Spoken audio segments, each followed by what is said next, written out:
It's 3 minutes after 10 and you're listening to James O'Brien on LBC, where once again we find ourselves enormously grateful to the Parliamentary Conservative Party for ensuring that the days of us not knowing what on earth we would be able to talk about on air feel 100 years away. They're at it again. It's just surreal. A circular firing squad where everybody's managed to miss everybody else, as far as I can tell, and where 30p Lee Anderson has turned out to be a hysterical flouncing half-wit, as the inimitable Ian Dunt put it this morning on Twitter. I mean, who knew?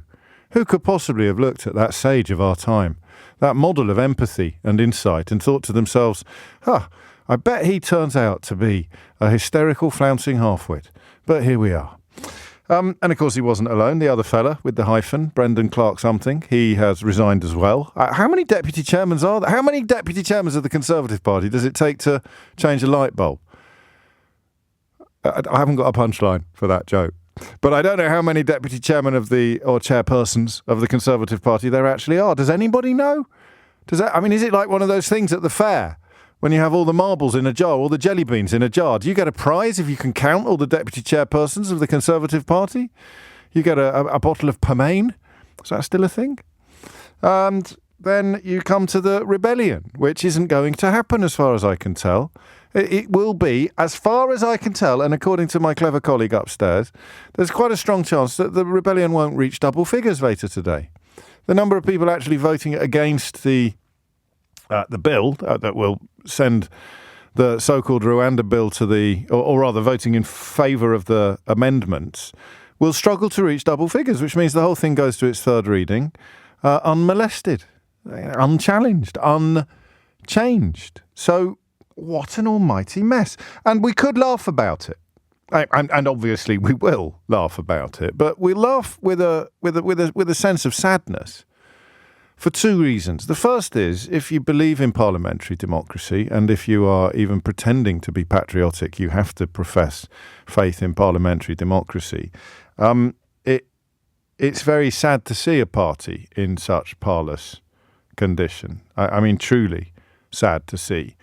Albeit that they all deserve it, there must still be a few people on the Conservative benches who are grimacing in horror at what their party has become. We know, because we talk about it quite often on the programme, that there are plenty of people who have, and in some cases continue to consider themselves Conservative supporters, who grimace and clench their buttocks daily in horror at what their party has become. A party where 30p Lee Anderson and Brendan Clark something can both be described as senior Tories. Just let that sink in. I hate it when people say just let that sink in, but sometimes, like once a year, I think it works. Could you imagine that part? So in 2019, people like David Gauke and Dominic Grieve, Rory Stewart, Nicholas Soames, they all left the Conservative Party. And people like 30p Lee and Brendan Clark something and Jonathan Hulis, they all came in to the Conservative Party. That would be a bit like taking, I don't know, let's not go Ronaldo, Messi and Lineker levels of substitution, but it would be like taking Premier League footballers off the park and replacing them with people from the National League South, wouldn't it? Actually, that's not fair on the National League South. If we've still got the Beezer Homes League, what's below? It'd be Sunday morning football. From your kids' Sunday morning football team. It'd be like taking Premier League. This is what the Conservative Party did after Dominic Johnson and Boris Cummings undertook their putsch, their cull, their purge. They removed parliamentarians from the parliamentary party who I didn't agree with them about much, except probably the idiocy of Brexit in most of those cases. But they removed parliamentarians who were Premier League standard by any measure, and they replaced them with people who would struggle to get in to a Sunday morning pub team. And within 4 years, the people who would struggle to get into a Sunday morning pub team are being described by client journalists as senior Tories. What an extraordinary mess Rishi Sunak has presided over. Now, I don't know what question to ask you this morning. We have already done what are they playing at with regard to the Rwanda bill. I saw a reminder on Twitter yesterday that the bill, I haven't double-checked the dates, but I've got no reason to doubt it. I can't remember who it was that said it, but it was definitely someone who I consider to be reliable. I think the Rwanda bill was only introduced by Boris Johnson the day after the Sue Gray report came out, so it sort of gave right-wing media something else to stick on their front pages or something else to talk about, because of the Sue Gray report being simultaneously, of course, a damp squib and also a terrible conspiracy designed to undermine the greatest prime minister this country has ever seen. So I'm pretty sure it was never intended to come to this, because the thing about Boris Johnson, and I don't think this is an exaggeration or an embellishment, I think Boris Johnson could just never have mentioned it again. I genuinely believe that. You know and I know that, as with Donald Trump, who we talked about a bit yesterday, that there is no depth to which these people will not stoop. That there is no unpleasantness or example of moral corruption that would be beneath them. There's nothing beneath them. You can go no lower than a Trump or a Johnson. And therefore, I think that having successfully thrown the dead cat of the idea of deporting people to a country where opponents of the government are still locked up, kidnapped and tortured, deporting genuine asylum seekers, not failed asylum seekers, deporting them there, processing their applications and then leaving them there for the rest of their life. I don't think it was ever supposed to happen. It's a bit, from Boris Johnson's point of view, it's a bit like Brexit. It was never actually supposed to happen. It was designed entirely as an exercise in self-interest. Oh, my God. Isn't that an interesting parallel? It was never supposed to happen, folks. It was just an exercise in self-interest. It was an exercise in self-protection or self-promotion. What's the best thing I can do at the moment? Well, the best thing I can do at the moment is to pretend that I think Brexit is a good idea, because that will enhance my chances of becoming Prime Minister when the Remain side win and I battle against George Osborne for the leadership of the Conservative Party after David Cameron has resigned. Of the many stupid things David Cameron has done, letting it be known that he was going to resign in the event of winning that election in 2015 was probably among the stupidest. And then you have, a few years later, when his government was facing, when his position was becoming untenable, when he had already endured, or rather committed many acts that would have ended most political careers, the one that really did feel like a ticking time bomb suddenly got louder with the publication of the Sue Gray report. They came out that week and said, we're going to deport boat people to Rwanda. And I say to you today, I don't think that he ever intended it to happen. I think his intention was to mention it a few times and then pretend he never had. And do you know what's really interesting? I think he would have got away with it because people like the Three Musketeers and Jonathan Gullis had a kind of, I don't know what word to use really. Let's just say cultish. A cultish regard for Boris Johnson.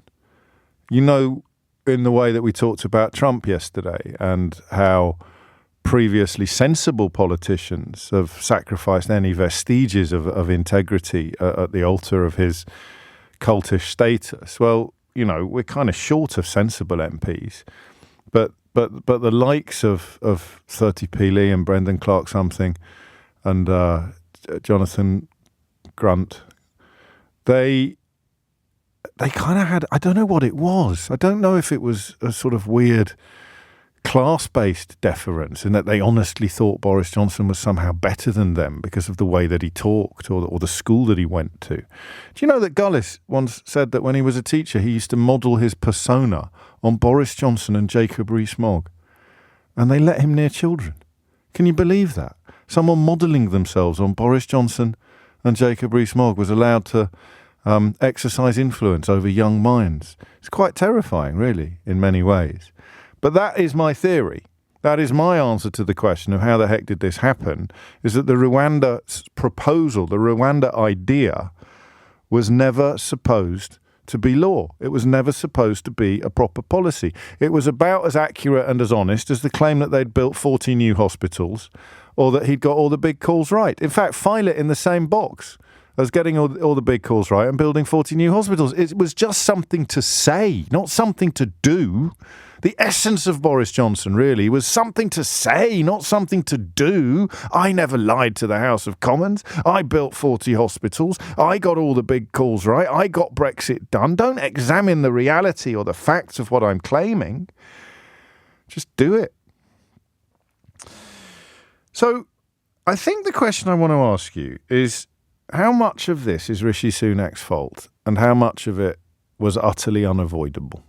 The mess that he finds himself in today. He has ended up being a Prime Minister for whom the departure of Lee Anderson from his government is being reported as bad news in right-wing newspapers. I can't imagine there has ever been a room from which Lee Anderson has departed without everybody else in it, at the very least breathing a sigh of relief and quite possibly breaking out in a spontaneous round of applause. But Lee Anderson leaves the Conservative government, and that is apparently bad news for Rishi Sunak. So how has this happened? 0345 6060 973. How has this ludicrous Rwanda brain fart of Boris Johnson's ended up hobbling the Tory party in the most spectacular and public way? But the question perhaps that might be even more interesting, and I can tell you now, it'd be quite easy to get through in the first few minutes of this conversation because these are quite nebulous questions and they often take a little bit more thinking, but you obviously have to do the thinking. How much of this is Rishi Sunak's fault? How much of this has he brought upon himself? And I think we can all reliably describe it as a mess. How much of this mess has Rishi Sunak brought upon himself? And how much of it has essentially been done unto him? Because I don't know. I'm not suggesting for a moment that you conjure up any scintilla of sympathy for Rishi Sunak. The man he's a blancmange. He's a blancmange in curiously short trousers. But I don't know what else he could have done, having inherited a Boris Johnson-flavoured gimmick. So how much of the Rwanda mess is Rishi Sunak's fault? Hit the numbers now. You will get through. 0345 6060 973. I suppose technically he hasn't left the government. He's left the deputy chairman of the party. Is that a government role? It's a party role, isn't it, Rob? But you know what I mean. Say Rishi Sunak's team. He's quit Rishi Sunak's team. And then I am interested in the question of how such... Is the word pygmy offensive? I suppose it probably is if you're using it as a pejorative because it describes real people. So I won't use that word. But how can such flotsam and jetsam, how can so many obviously stupid people have ended up exercising influence over the Conservative Party? One of the ugliest things about the British class system is very posh people who enjoy enormous privilege thinking that a knuckle-dragger like Lee Anderson somehow represents working-class interests. He doesn't represent working-class interests any more than Jacob Rees-Mogg is anti-establishment. It's absolutely extraordinary the way that posh people use the worst possible examples of people from humbler backgrounds as exemplars of what everybody from the so-called working class must be like. Angela Rayner is working class, and you wouldn't catch her spouting the kind of zero IQ bilge that 30p Lee comes out with on a daily basis. But how have they ended up? Gullis on with Ferrari this morning, effectively demanding that Rishi Sunak invites him round for tea. How have these Johnny-come-latelys, with the political acumen of a pepperami, how have they ended up feeling as if they exercise genuine influence over the body politic, not just over the Conservative Party, but over the country? Absolutely unbelievable. So there's a bunch of questions there. Come at it from any angle you like. How much of this is Rishi Sunak's fault? And I don't know whose answer to that is most interesting, the Conservative supporter or the Conservative rejecter. Let's find out. You're all welcome. 0345 6060 973. Number two is, how have people like Brendan Clark-Something and 30p Lee ended up in positions of apparent influence in your party or in the party and in our country? I've got an answer to that, but I've detained you for long enough with this introduction. 0345 6060 973. And number three, which knits both questions together, how have they ended up with this absolute pudding of a policy being so stupid and so daft that it was supposed to hurt the Labour Party, the Rwanda policy? Or was it? Was it just supposed to give Boris Johnson one news cycle when the Partygate report wouldn't be leading news bulletins? But, they see it as something with which to hurt the Labour Party. And yet all it's done is turn the Parliamentary Conservative Party into a circular firing squad that can't even get a shot on target. 0345 6060 973. It's 10:19. It is 22 minutes after 10. It was a chap called Russ Jones, who wrote a rather splendid book called The Decade in Tory, and has got another one on the way called Four Chancellors and a Funeral. You can tell they're good because when I check on my performance on Amazon, I often note that people who've bought How They Broke Britain have also bought The Decade in Tory. He was the one who tweeted about the Rwanda debacle coming out roughly the time that the Sue Gray report was published, and so clearly being designed to provide Boris Johnson with some cover. It was never. It was like that Withnell and I scene. We've gone on holiday by mistake, they say to the farmer. It's like Rishi Sunak is saying to the country, we've come up with a policy by mistake, or we've ended up with a policy by mistake. And I am actually going to open up the doors to that question of how many Conservative Party deputy chairmen it takes to change a light bulb, because you've come up with some quite good answers. It didn't have a punchline. Laura in Renfrew, I think, has adapted this from another light bulb joke, who says it doesn't take any Tory party deputy chairman to change a light bulb, or it takes one to hold it while the whole world revolves around them. That's quite good, but I think that's been used in other contexts, hasn't it?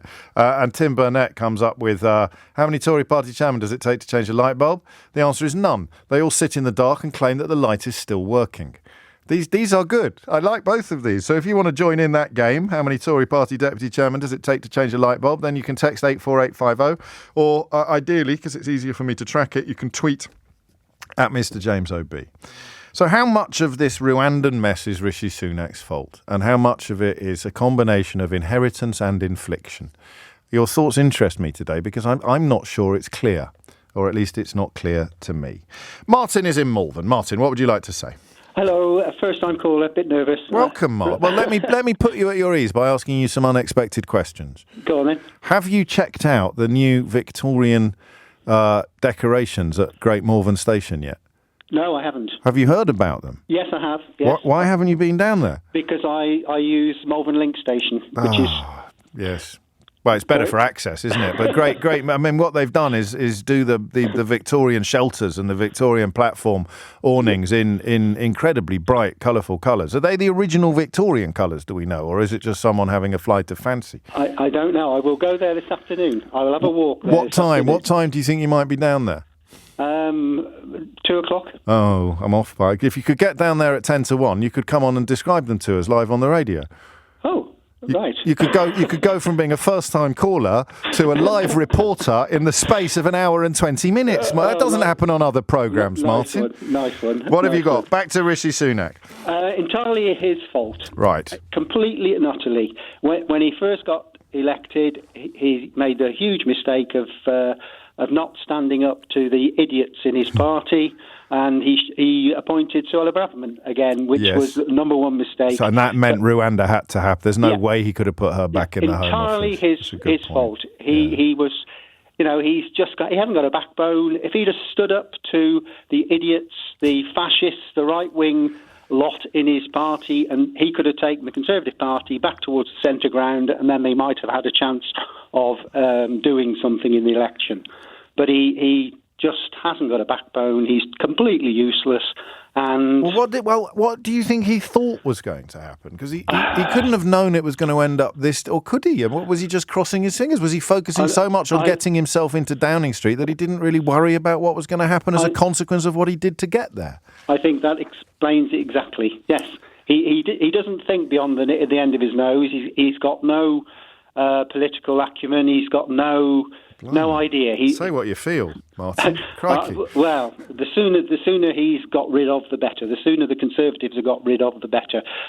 Stop the Tories, stop vote. I'd recommend everybody in the whole country to look at that one when it comes up to the election time, because it'll give you the best person to vote for to get rid of the Tories. This is the tactical voting website, yeah. I think. Well, you've filled your boots, haven't you, on your debut on the programme? You're not hanging around.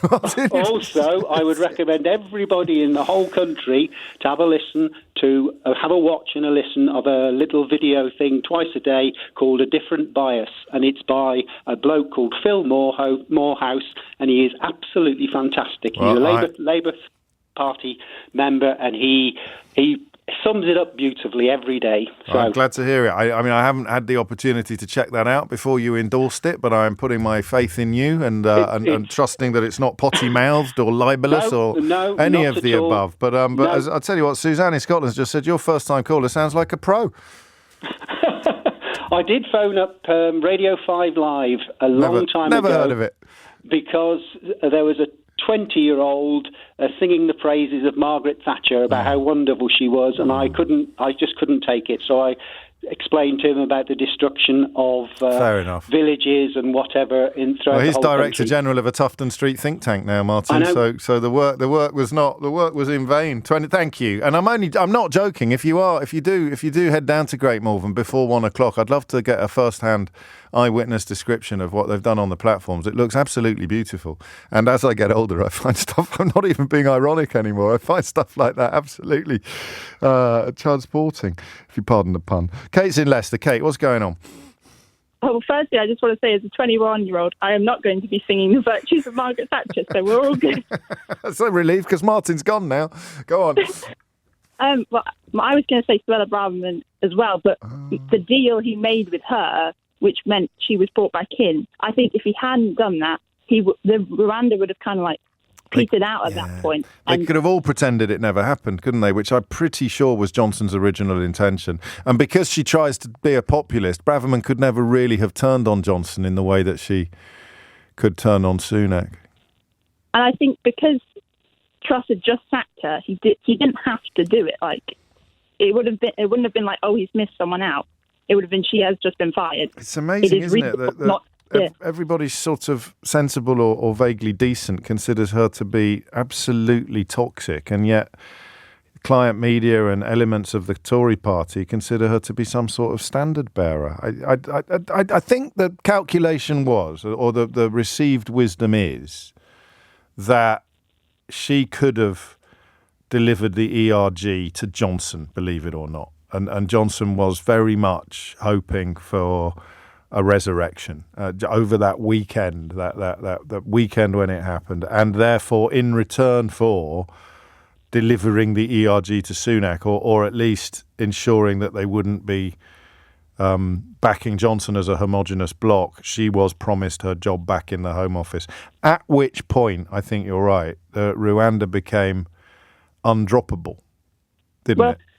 Would it be worth considering whether, if Johnson hadn't kind of been like, oh, do I run, do I not, would he have needed Braverman? So is it back to Johnson? Yeah, he needed her to get the numbers. I think he needed, there were sort of MPs who'd been part of the decision to get rid of him, who were persuadable to become part of the decision to bring him back. But I think that was the deal with the devil, in a sense, that has came back to haunt Sunak again and again and again and again. So I don't know. Does that mean he's brought it on himself, or that it has been inflicted upon him? Because if he hadn't done it, he probably wouldn't have got into Downing Street, and we'd be probably sitting here now reporting Boris Johnson's second resignation in disgrace. A disgraced former Prime Minister Boris Johnson came back as Prime Minister and disgraced himself again. A bit like, of course, Suella Braverman did in the Home Office, where she managed to get sacked twice. Thomas Watts is here now with your headlines. It is 10:35. I suppose if you're looking for a football analogy, you could do worse than turn to a footballer. And Stan Collimore's been in touch to point out that the substituting of politicians like David Gork and Dominic Grieve, Anna Soubry, Rory Stewart, Nicholas Soames for knuckleheads like Jonathan Gullis, Brendan Clark-something and 30p Lee. Stan points out it's like substituting Harry Kane for Ali Dia, the guy who played for Southampton for a game after Graham Souness was told that he was George Weah's cousin. He turned out literally to be just some bloke off the street. I quite like that one. And I quite like some of the answers to the question of how many Tory deputy chairs it takes to change a light bulb. DT writes 1, although 12 of them will claim the replacement bulb on expenses. Marcus writes, they don't change light bulbs, James. They just tell everyone to wait for some more electricity to trickle down. Right, that was Marcus Jarvis. Richard Marsden writes, how many deputy Tory chairmen does it take to change a light bulb? None, James, but they will pay for a Tory donor to change it for a couple of £1 billion. These are good, aren't they? Dr. Chris Roberts says, how many Tory party deputy chairmen does it take to change a light bulb? None. The light bulbs have been smashed to pieces because they adhered to EU energy regulations. Good old British candlelight is much better. And Sweet Silver Song writes, how many deputy Tory chairmen does it take to change a light bulb? 1, to get the contract to remove the perfectly good one and store it. 1, to get the VIP lane contract to make a new one from papier-mâché. And 1, to run a consultancy firm to defend the non-working paper light bulb. There are more. There's also an awful lot of support, I have to say, for Martin in Morven's paean to Phil Morehouse's political commentary, which I am not familiar with, but lots of you are, which is probably a fairly good indicator that it's well worth a look, isn't it? And more of those to come. But back to the main issue of the moment. Andy's in Abingdon. This mess that Rishi Sunak, has he got himself into it or has it happened to him? Morning, James. How you doing? Very well, Andy. What's going on? Good. So my analogy is not going to be quite as good as the other ones we've just heard. But you and I are around the same age, and you'll remember the school disco and how some of us were the uncool guys at the end. Rishi's always struck me as the geeky guy at the end of the school disco, waiting desperately for the good-looking girl to choose him. And looking round at the bullies and all of that, thinking they're the cool guys, I'll have them around me. If I could just nudge you towards the question I'm asking about whether or not this has happened to him or whether or not he has sort of brought it on himself, mate. Much as I enjoy 1980s disco analogies, we've got quite a few people waiting. Yeah, no, but that's literally the point, really, is the fact that he's still there in his mind, hoping that those guys can help him, when in reality they're just after his job rather than his girl now. I don't really follow. No, it's just an analogy that he's still the little kid who's hoping that other people can help him instead of taking charge of the party now. He should have come in when he came in and said, right, we're doing it this way, rather than trying to follow I mean, for future reference, I don't think you needed an analogy. I think you'd have been better off just going straight in with your opinion. So now I understand what you're saying now, is that he has... he hasn't come out of that he's stage. Sat there waiting. He's sat waiting for things to happen in his favour rather than actually acting in a way that defines how things move forward. And those other uncool kids for different reasons. I just told you to drop the analogy. Stop the analogy and just talk to me in plain English. The analogy doesn't work. It's not a good analogy. The description works. He has come in and waited for things to happen to him, waited for other people to move behind him, waited for other people to act rather than leading. He hasn't led at all. Precisely. There you go. There you go. That's what we lack and have lacked for so long now. That as you would say every day, hopefully we can get to that point where we find some leadership. A little bit of normality returns to the fray. I guess I get it. I'm sorry for being impatient. I genuinely didn't quite understand the point you were making. But I hadn't thought of him quite that in with that level of clarity, actually. What's he actually done on Rwanda? So Rwanda is the thing that's turned into a circular firing squad where all the Tories keep shooting and missing each other. And what's he actually done? It's entirely in the hands of everybody else. He needed the Rwandan government to come out and say, if you pull out of the European Convention on Human Rights, will pull out of this treaty, although there were a couple of Tories standing up in the House of Commons yesterday, I thought with a vaguely racist subtext, essentially saying, oh, just because a Rwandan politician said it doesn't mean it's true. I don't know if that is a vaguely racist subtext. That's how it struck me.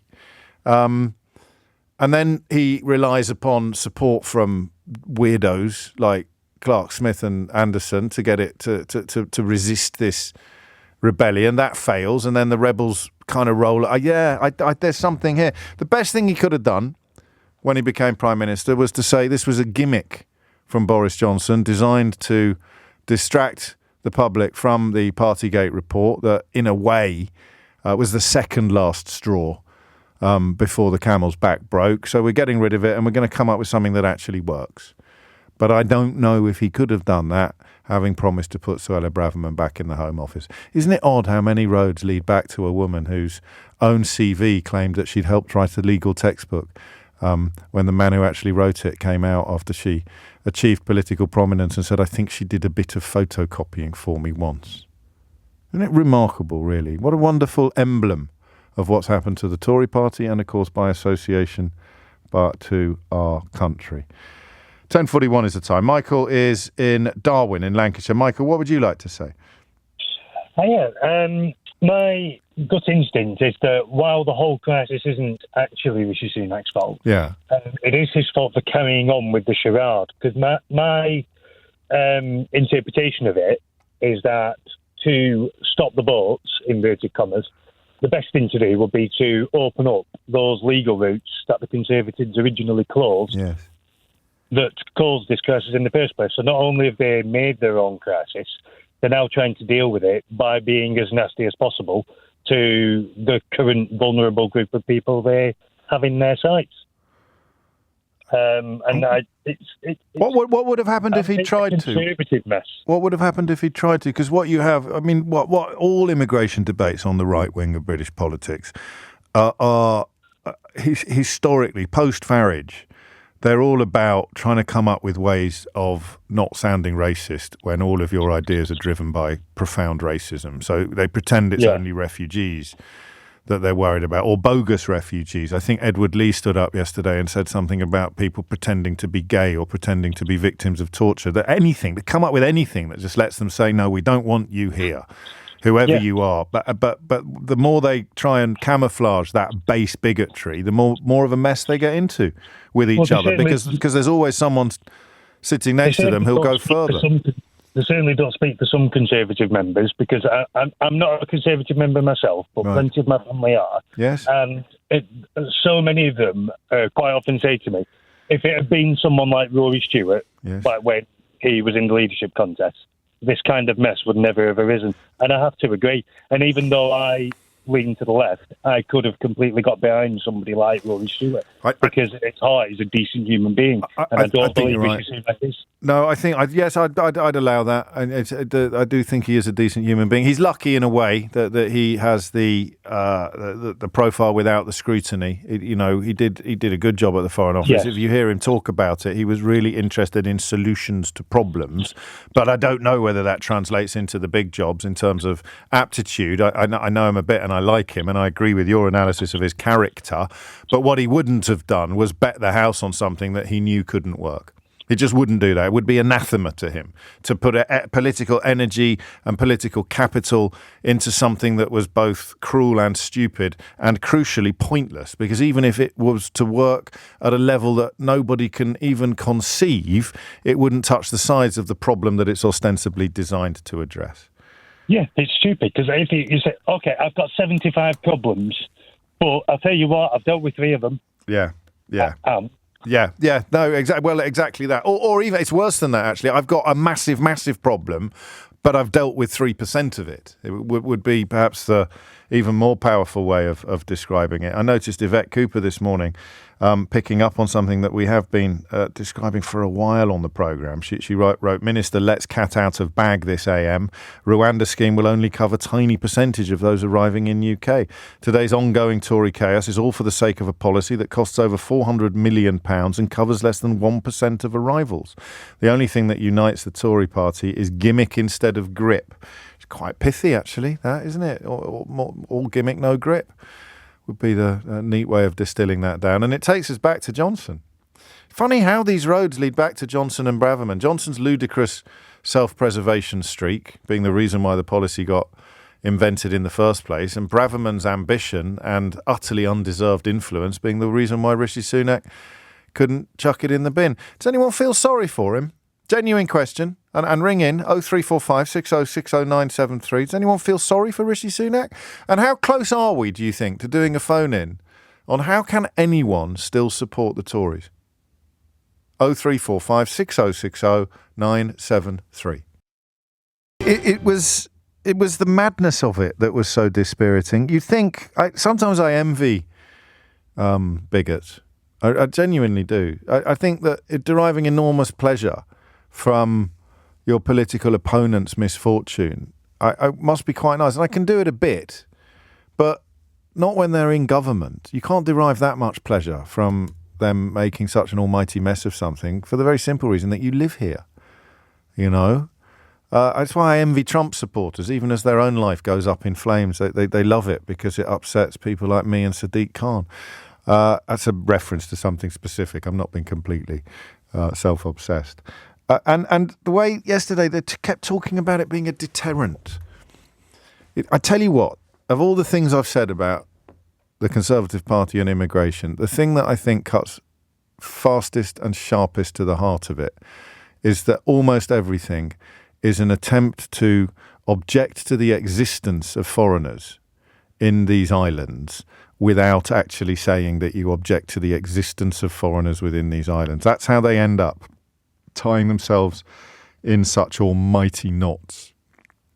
That's how they end up talking about leaving the European Convention on Human Rights. That's how they end up talking about illegals or bogus asylum seekers, or creating the idea that everybody that wants to come here is not to be trusted. That's how it happens. But this is why they hold Farage in such high regard in the modern Tory party, because he's a master of it, of sailing so close to the wind without hardly ever making clear exactly what he's made of. Of course, there have been occasions when it's been crystal clear what he's made of, and I was here for one of them, and of course, the people that like him love that too.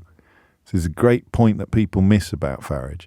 When you debag him in a radio studio, when you prove exactly what he's made of, it doesn't alienate people because everybody who likes him knows exactly what he's made of. And that includes Tory MPs who are currently still not able to drop the fig leaves and say, I just don't like foreigners. And the only people of colour I'm prepared to put up with or tolerate are the ones who profess an even deeper dislike of foreigners than my own. And that's what the Tory party is full of today. That's how they end up saying things like, it's a deterrent. It's a great deterrent, the Rwanda plan, to which Chris Bryant characteristically responded with an absolute zinger yesterday. Richard reminds me in a text to 84850, he just said, if drowning in the Channel is not a deterrent, the risk of drowning in the Channel is not a deterrent, a risk that came grimly true for 5 human beings this very week.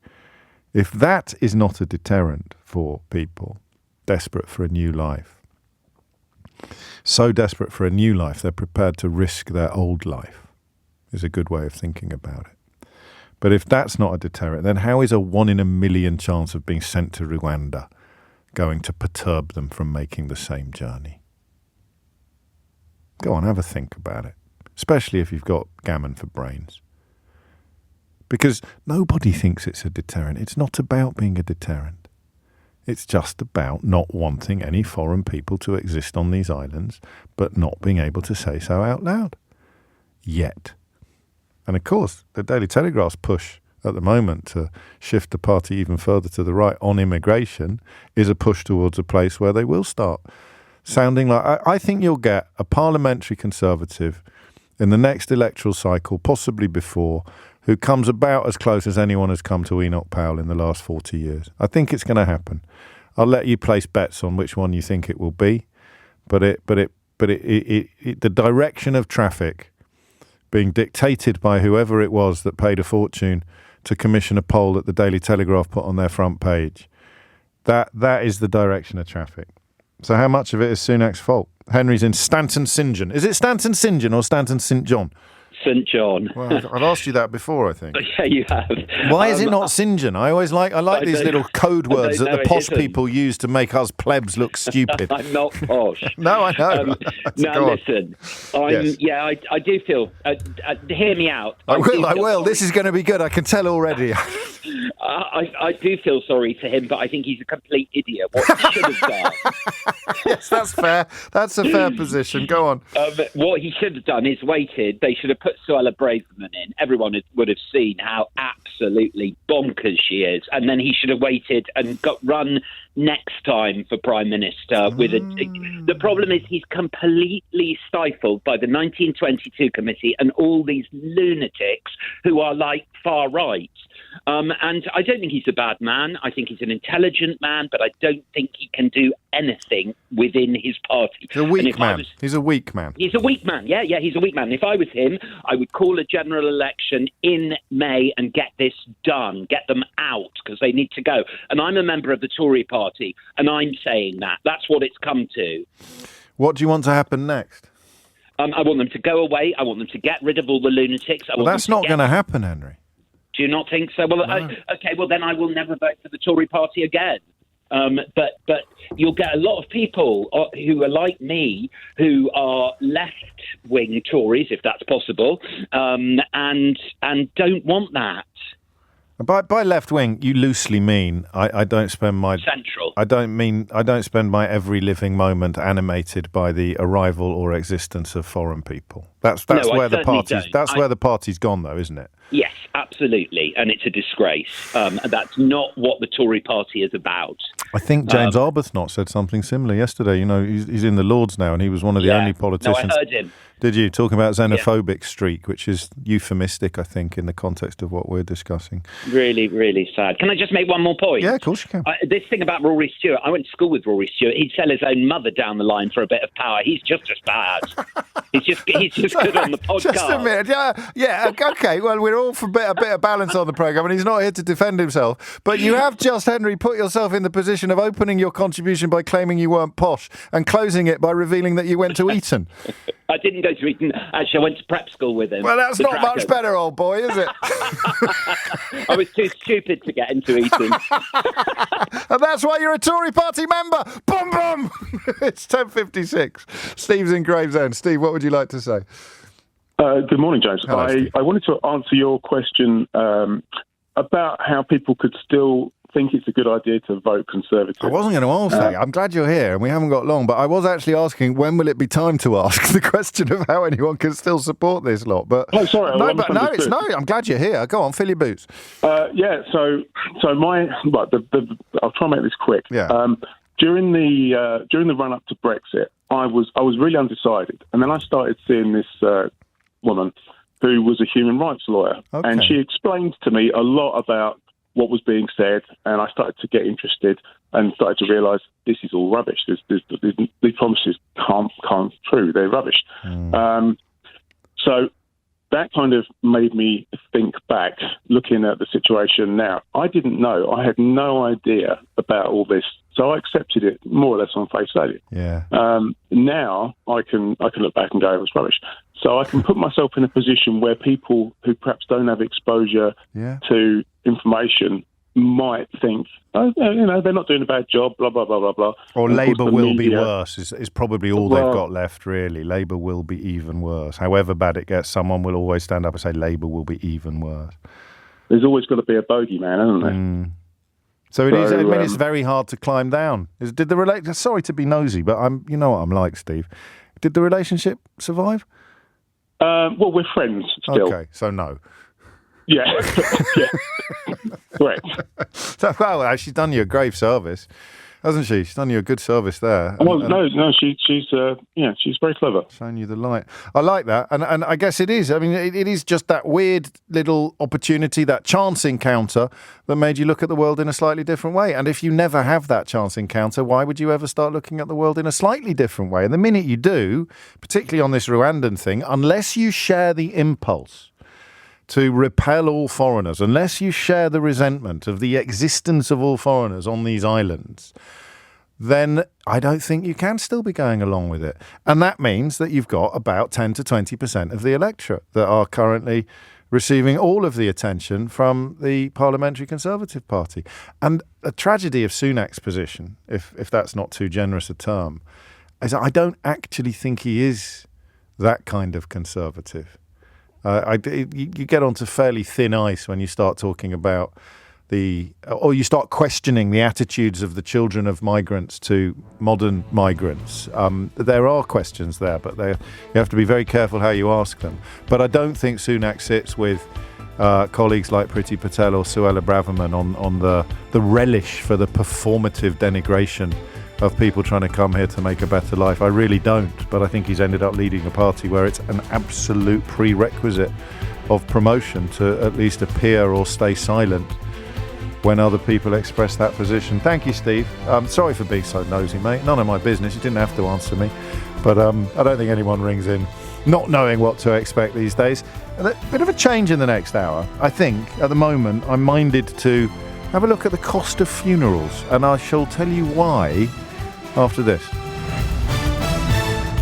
3 minutes after 11 is the time. You're listening to James O'Brien on LBC. The Mayor of London, Sadiq Khan, will be taking your calls on this show on LBC on Friday. You can get your questions in early by heading to lbc.co.uk/question and submitting your inquiry via the online form. And either you can book a berth on the buzzing switchboard, or you can submit the question and I will be your vessel.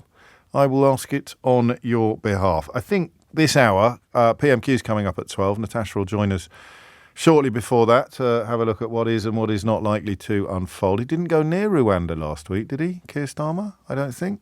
I'm minded to play you the shortlist of the smear Keir sting. You'll remember that I came up with another brilliant idea on the show, presuming that management would move heaven and earth to provide me with what we call furniture on the radio. Is that the right word? Furniture, like sound effects. Okay, smear Keir, which is going to pinpoint examples of the client media, the Tory client media, pretending that Keir Starmer has done something egregious when really he's done something utterly blameless, or at the very least mildly irritating. And I came up with the idea, and I expected some production or some sound effects or a sting, and nothing. Absolutely nothing. It's not as if it's my 20th anniversary on the station that's going completely unremarked at the same time as they make a massive fuss about other people either, is it? That's all fine. Fine by me. So I asked you to come up with it, and we got, I think, 30 in the end, 9 of which were so rubbish they didn't even get on air, and 21 of which we played out earlier in the week, and 6 of those, someone stopped me in the street yesterday and said it's got to be number 8. Which was Tim's effort. And it might also be my favourite, but don't let that influence your decision. We've got 6 entries to play you, a short list of 6, which I will play you shortly. And then that will choose the winner. And then, in the finest tradition of features and brilliant ideas on this programme, we'll probably forget all about it and never play it again.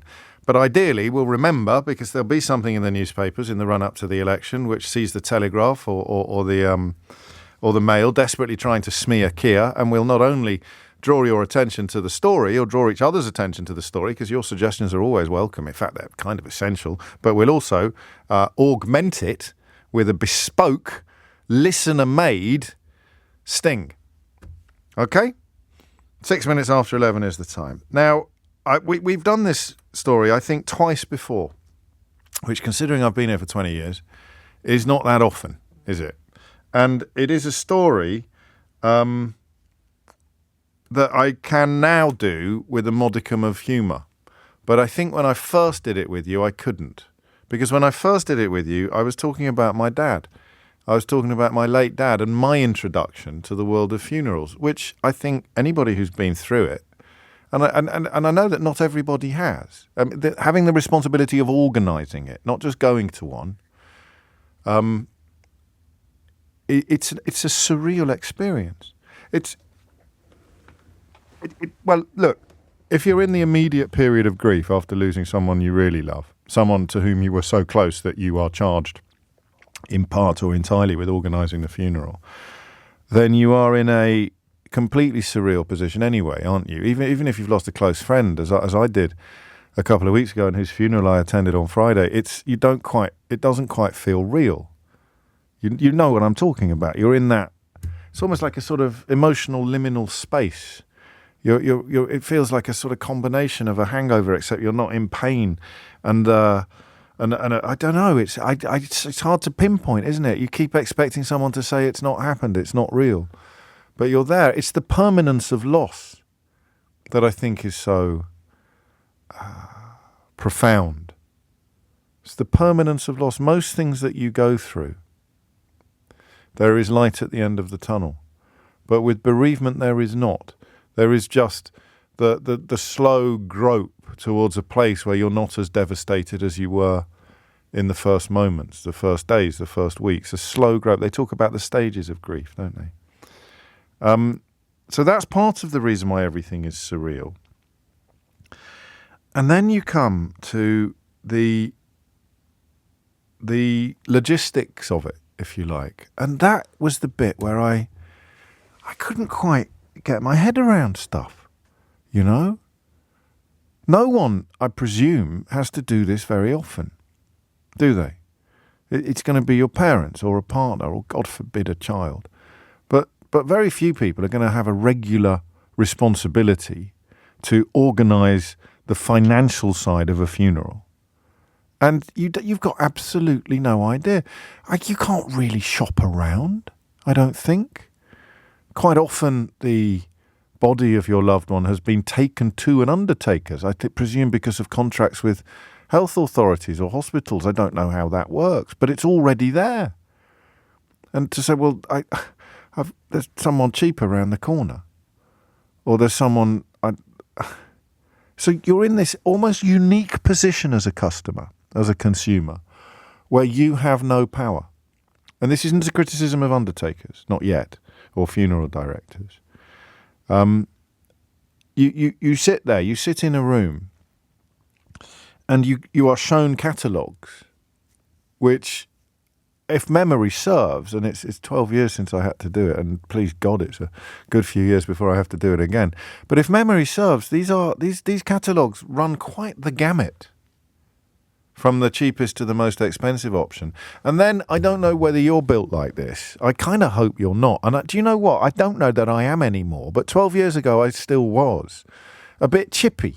You know, I want the best for my dad. And then I hear my dad's voice in my head, his Yorkshire accent, saying, "Do spend that on a coffin, son?" Finding the idea ridiculous of me spending extra on bloody knobs for the coffin. But then there's the other bit of me that says, I want you to go out in style, Dad. I want you to have the best there is. I want you to have blinking horses going up the road and you're in that mad space, that crazy space where you really don't know whether you're coming or going. Couple of stories in the news today. I presume that they spring from the same source, but they are handled as you'd expect, considering that one's in the Mail and one's in the Guardian. They're handled rather differently. The Guardian reports that paupers' funerals and direct cremations are on the rise, and also that growing numbers of grieving families are having to sell belongings, raid their savings, or borrow from friends to cover the cost of a loved one's funeral. This is a report from an insurance company that says the cost of dying has hit a record high. Right, pause. An insurance company is not going to an insurance company that sells funeral insurance is not going to commission a report that says, don't worry about your funerals, you certainly don't need insurance, any more than an anonymous billionaire is going to commission polling for the Daily Telegraph that doesn't conclude that they need to lurch further to the right in order to,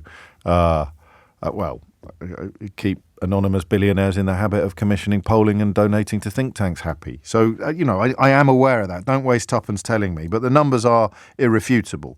So a basic funeral in 2004 cost £1,835. The 20-year period since has seen a rise of 126%. Now, if it had gone up in line with consumer price inflation, it would have gone up by 72%. So that is a huge disparity. And it means that the cost of dying, which will include burial or cremation fees, but also funeral directors' costs, a mid-range coffin, one funeral limousine, a doctor and a celebrant, as well as estate administration fees. The cost of dying is now just shy of £10,000, £9,658. And I can't win some days with you, So if I say I am happily, at the moment, not badly off, I'll get half a dozen texts accusing me of boasting or constantly going on about how rich I am. But if I don't mention it, I'll get half a dozen texts saying, well, it's all right for you, isn't it? You can afford to pay it. So I always veer on the side of honesty and openness. So I will say, that's a sum of money. God forbid I have to, but I could afford. I wouldn't have to sell anything. But if you acknowledge that, the percentage of people in this country who haven't got £100 in savings, then the difficulty of, that it's going to be impossible to find £10,000 for a funeral. So what do? There will be people, and I don't want to be insensitive, but there will be people in this story who are the equivalent of the people we talk to who can't quite believe that they're never going to be able to afford a house. There'll be people who've buried relatives who cannot quite believe that they ended up being a family that couldn't afford a funeral and had what is still called, I think probably unhelpfully, a pauper's funeral or a direct cremation. And given that impulse I described a moment ago about wanting the best for your loved ones, that must be very difficult to deal with. As a comfort, I would say to you that it is it's a pointless impulse. No one's going to know, and even if there is an afterlife, no one's going to look down from heaven or even less likely look up from hell and get cross with you for not paying extra for gold knobs on their coffin, are they? I don't think. Although you know your loved ones better than I do. But it is a pointless impulse. It's a you problem, not a them problem, is how the kids would put it. But you can't, and this is going to sound a little bit inappropriate in the context, which is what I meant by having lived enough life since my dad died to see the funny side now. You can't haggle. Maybe you should haggle. But you can't. You can't say what's your best offer to a funeral director, can you? Did you? 0345 6060 973. You can't, that seems a bit steep. I'm sure we could come to some arrangement. Is there a discount for cash? I don't know why. It's a Victorian thing, right? We're weird about death in this country. I'm not a great haggler anyway. I've got a godson that could haggle the hind legs off a donkey. I took him to Camden Market once and I thought, and he bought a jacket. And I thought to myself, I should have had you with me when I bought my last house. He did the whole thing. He did the walking away. He did, I'm not interested. He goes, the fella up the road's doing it for 60. It was absolutely extraordinary. I think he got more than 50% knocked off the price of a jacket.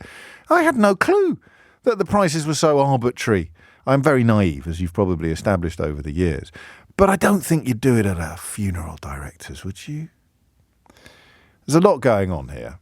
Some of it, of course, demands great sensitivity. In the first instance, I don't want to talk to funeral directors, all right? In the very first instance, I want to talk to customers. We will talk to funeral directors, but in the first instance, I don't want to talk to funeral directors because I want to talk about it from a consumer's or a customer's point of view.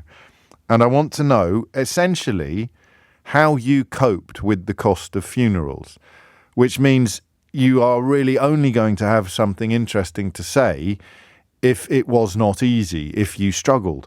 I know that, I make no apology for asking whether or not you haggled, whether or not you actually drove the price down. You'll make me feel a bit silly if you did, because I didn't, but it would be helpful to others who may have to face this horror show in the coming months or years to learn from your experience. Did you have to downgrade your expectations? That must have been difficult. So what was your experience of the rocketing cost of funerals. 0345 6060 973 is the number that you need. So that 10 grand is an average. You don't need a funeral limousine. There's a couple of other things you don't need. I like this from Eric, not least because he manages to get a gag halfway through it. He says, unfortunately, we had to bury my dad last November. The whole thing, including the wake and food for 40 people, was about 5 grand, James. Well, 5,300 in the end because I forgot to close the tab at the bar. It wasn't lavish, but it certainly wasn't cheap either. So, the number is an average attached to some research.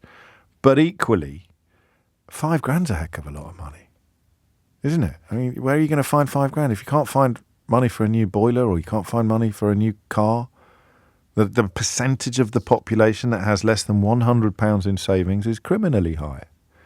It's so high, in fact, that I keep blocking it out mentally. I'll check during the break and get you the figure. But what do you do? What did you do? And what can you do to keep costs down? I think that's an important question, albeit a potentially quite mawkish one.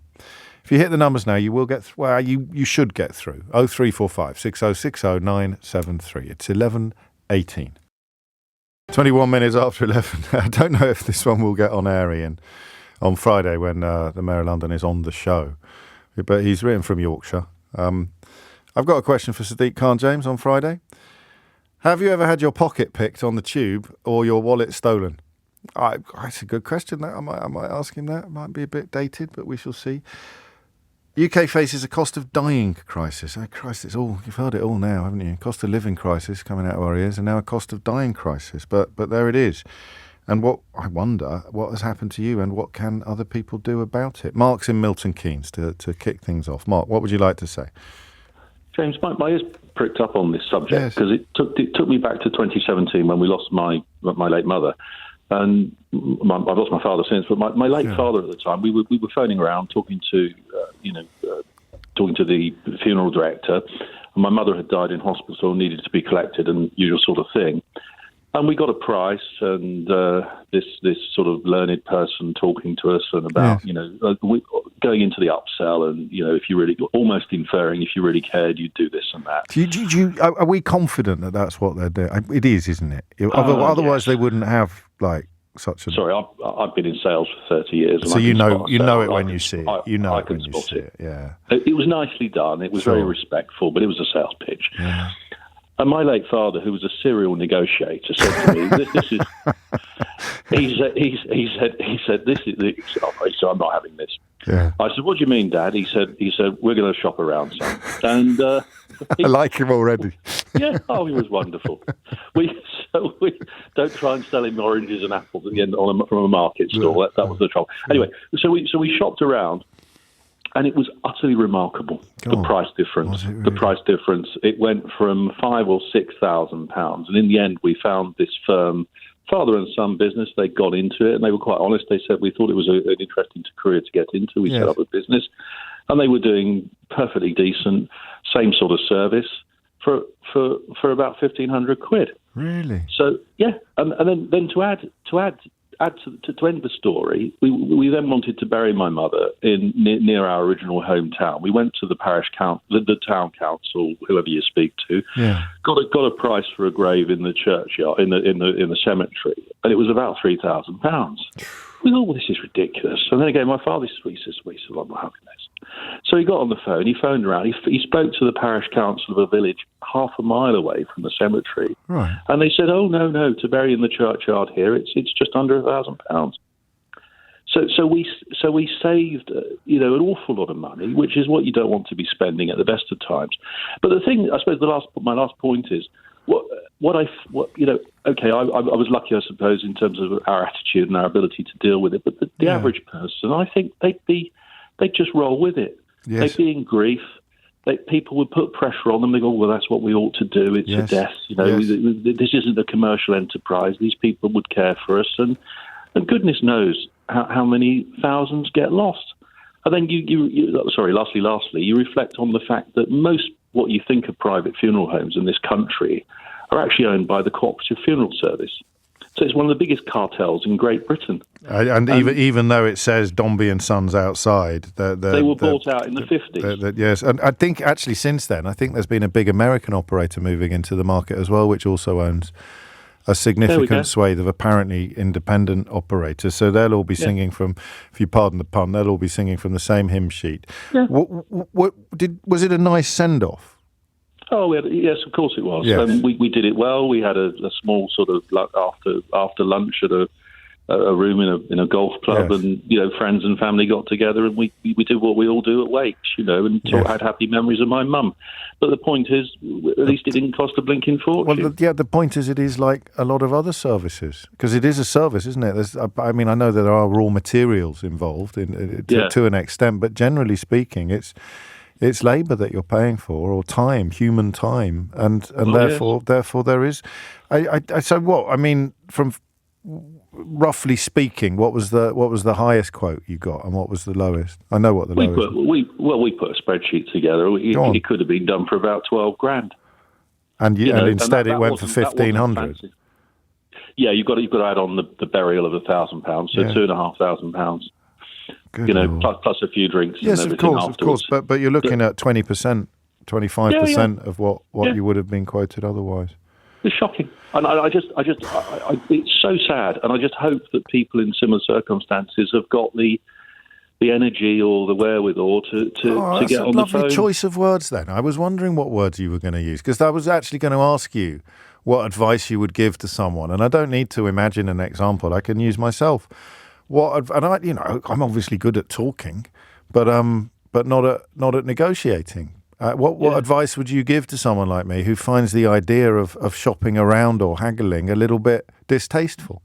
Well, that's part of the British culture, isn't it? Yes. I think you just have to say, what's the worst thing that can happen when you pick up the phone and ask for a better price? The worst thing can happen is they'll say no. No one's going to die. I know, terrible in the circumstances. I do apologise for that, but you know what I mean. You don't have to apologise. I thought it was deliberate.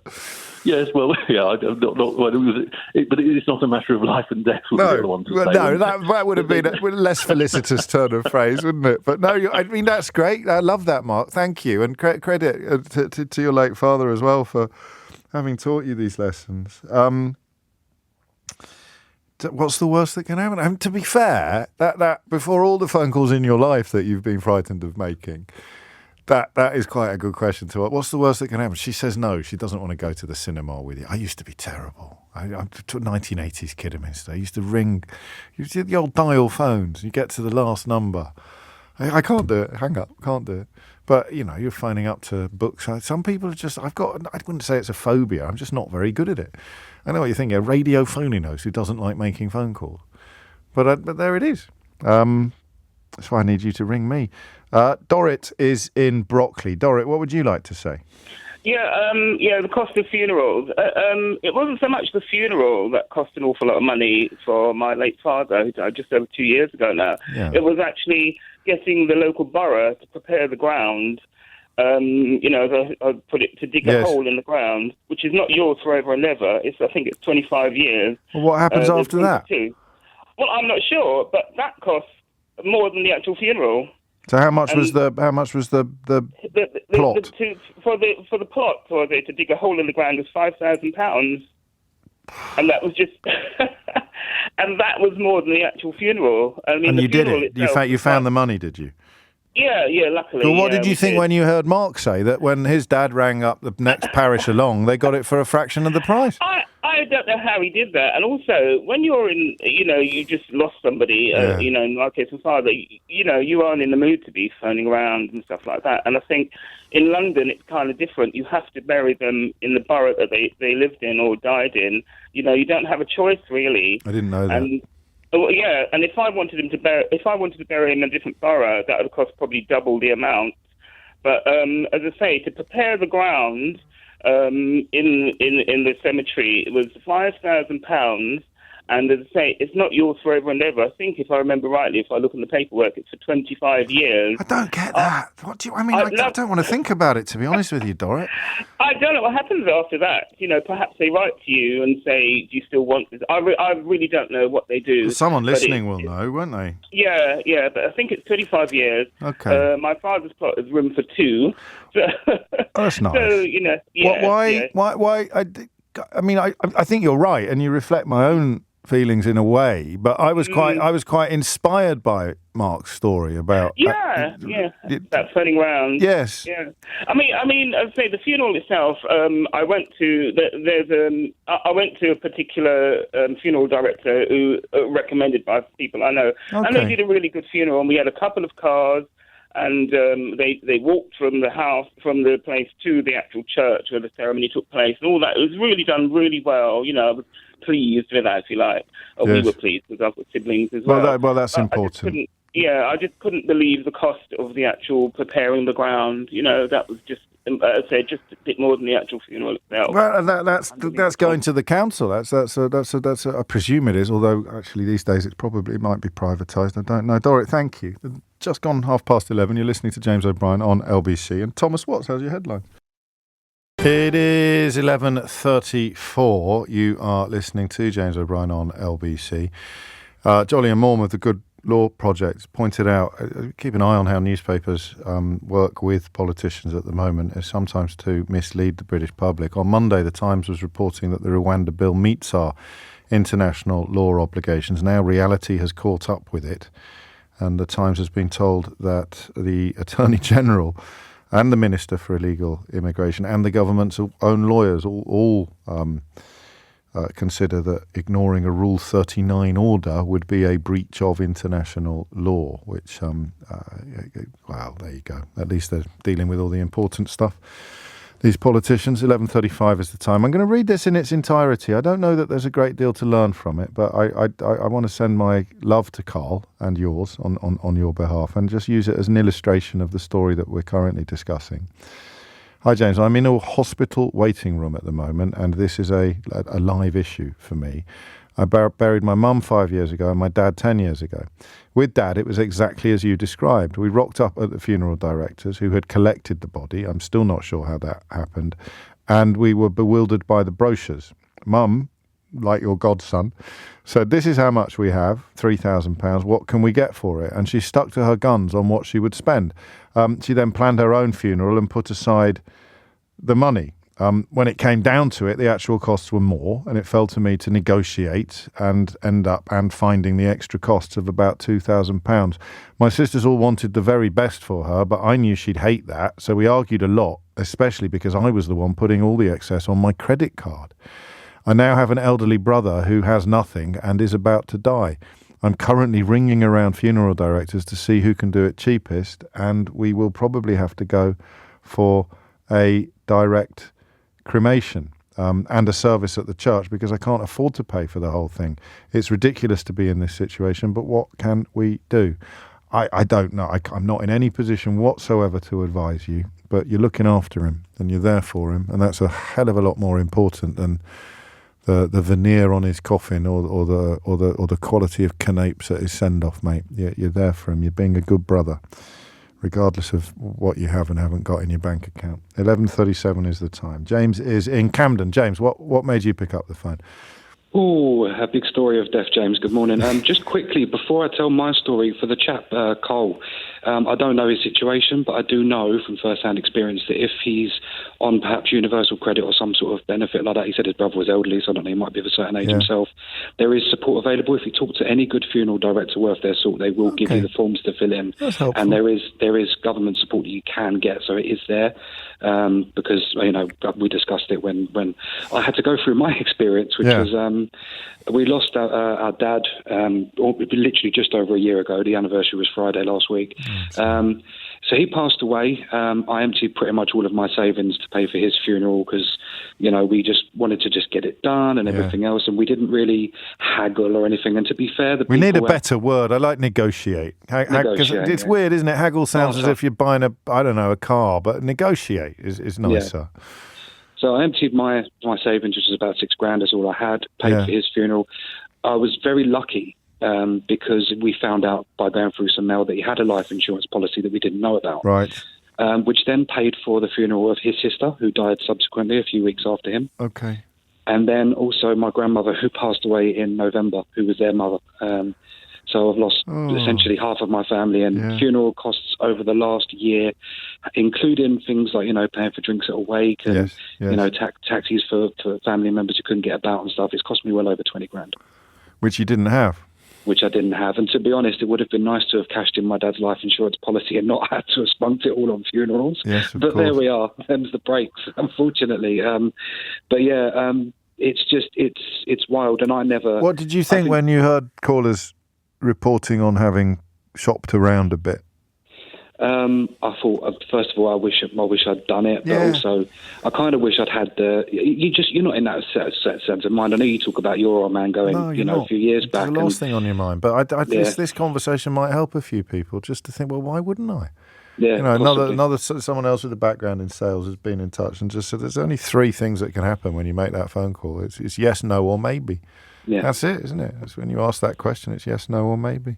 So did you get into debt yourself, or did you sell stuff?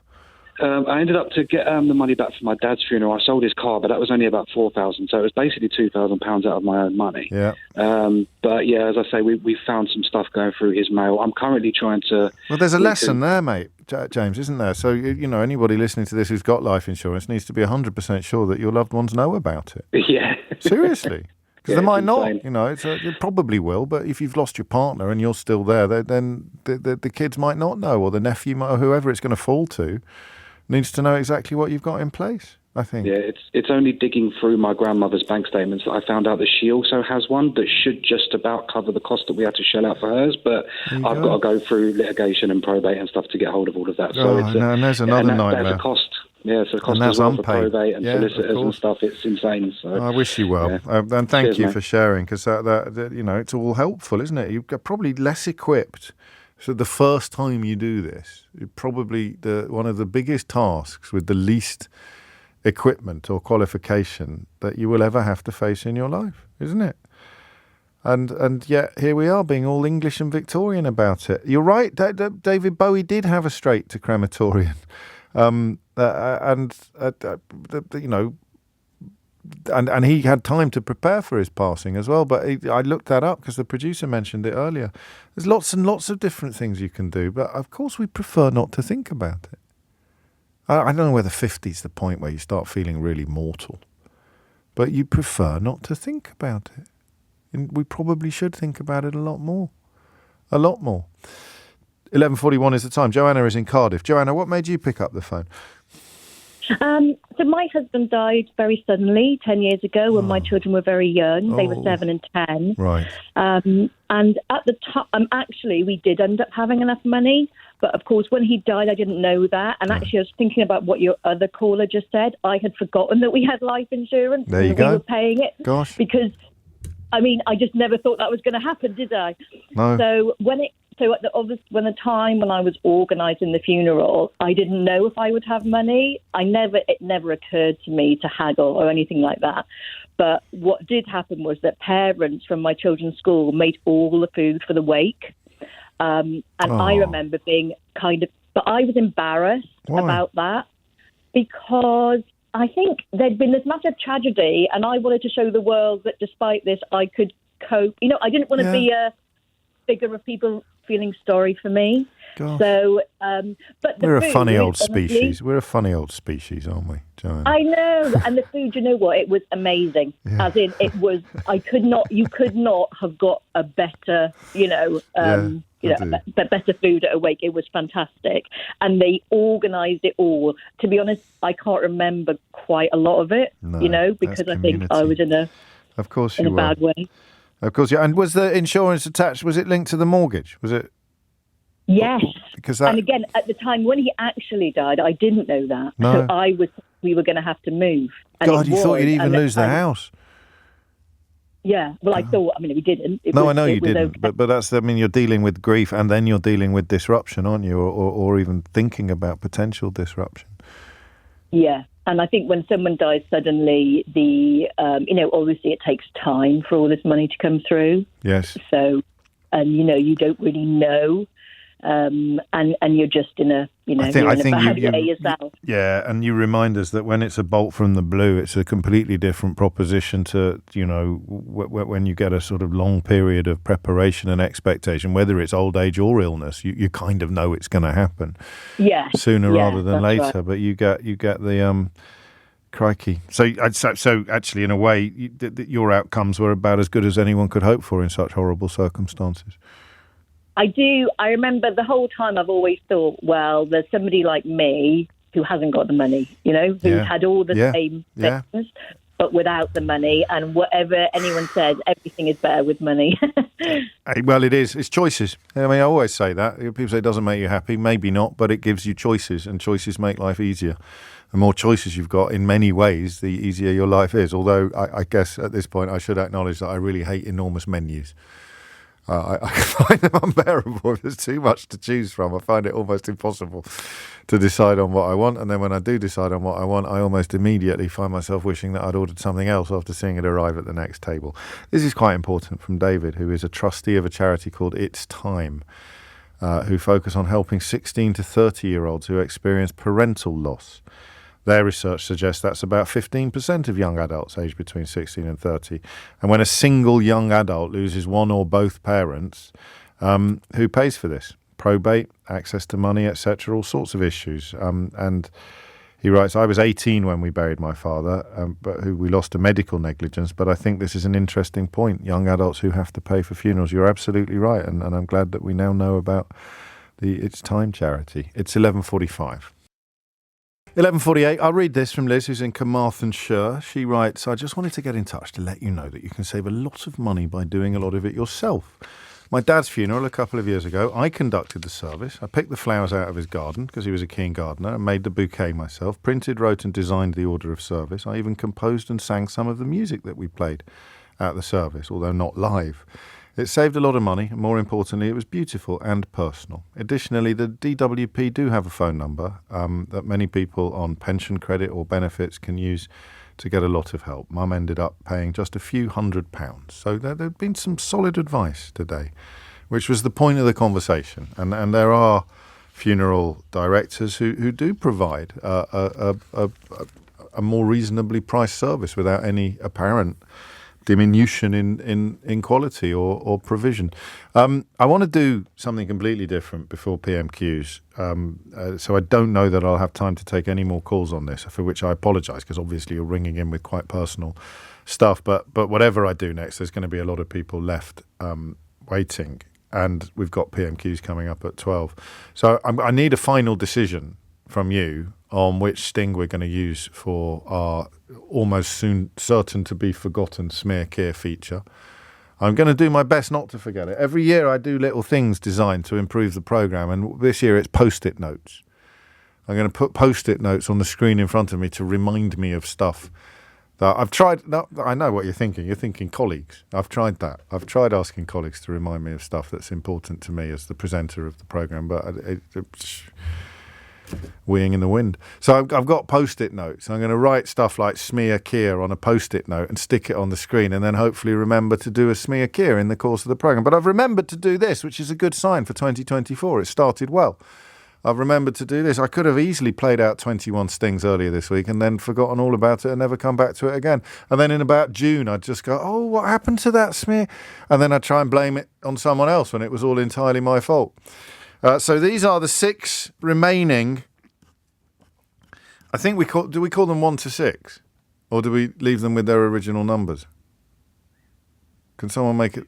We leave them with the original numbers. All right. Could we not have relabelled them 1 to 6? Would that not have made more sense than leaving them with their original? Right, I'll deal with it. So we're going to leave them with their original numbers, even though there's only 6 of them. So the first one you'll hear is number 3, and the last one you'll hear is number 21, even though there's only 6 of them, right? Yeah, okay, fine, no problem at all.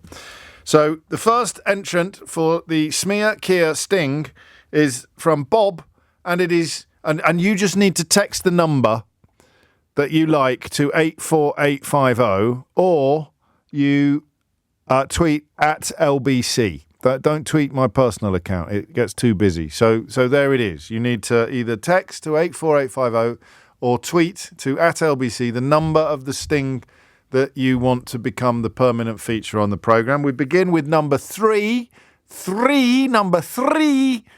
Bob. Smear cure. It's good, that, isn't it? No, I like that one. That was number 3, Bob. The next entry is number 8. Number 8 from Tim. Mr. Speaker, that simply won't do. Yeah, and I believe in velvet socialism. And I'll come to the leader of the opposition of donkey fees. Smear cure with James O'Brien. That's quite long, but not bad at all. You can see why these got through, can't you? This is going to be a lot harder than making the original decision. Now, the third entry, which is number 10, logically. Number 10 from Adrian. Smear. Here. Is that drum and bass or jungle? Or neither? It's neither. There's nowhere near enough BPM, was there? I can't play any again. That was number 10 from Adrian. And number 11 from Aidan. Smear Kia. That was number 11. Next, number 14. That's 14 from Mo. Smear Kia, smear Kia. Smear Kia. That was number 14 from Mo. And finally, it's number 21. That's 21 from Simon. Smear Kia. Oh, this is bad, man. I've got a favourite. Have you got a favourite? Which one is your favourite? Have you got... Yeah. I'm going to play them all again, and then you can start voting already. So it's number 3, 8, 10, 11, 14 or 21. Here is number 3. Smear Kia. Here is number 8. Mr. Speaker, that simply won't do. Yeah, and I believe in velvet socialism. And I'll come to the leader of the opposition of donkey fees. Smear cure with James O'Brien. Here is number 10. Smear. Here. Number 11. Smear Kia. 14. Smear Kia, smear Kia. Smear Kia. And finally, number 21. Smear Kia. And that concludes the entrance for this year's Smear Kia competition. I'm not announcing the winner on the show because we're going to count them properly this time. I can't believe I said this time out loud. We're going to count them properly. I've got quite a clear favourite. If I tell you what my clear favourite is, will you vote against it or for it? You're going to ruin it for me, aren't you? I've got a really clear favourite now. Oh, no, I was not expecting that to happen. And it's not, I've got a clear favourite and I'm not sure it's the one I thought it was going to be. But if I tell you which one it is, that's unfair, right? That's not allowed. But I invented it. Why can't... Well, keep the votes coming in on that.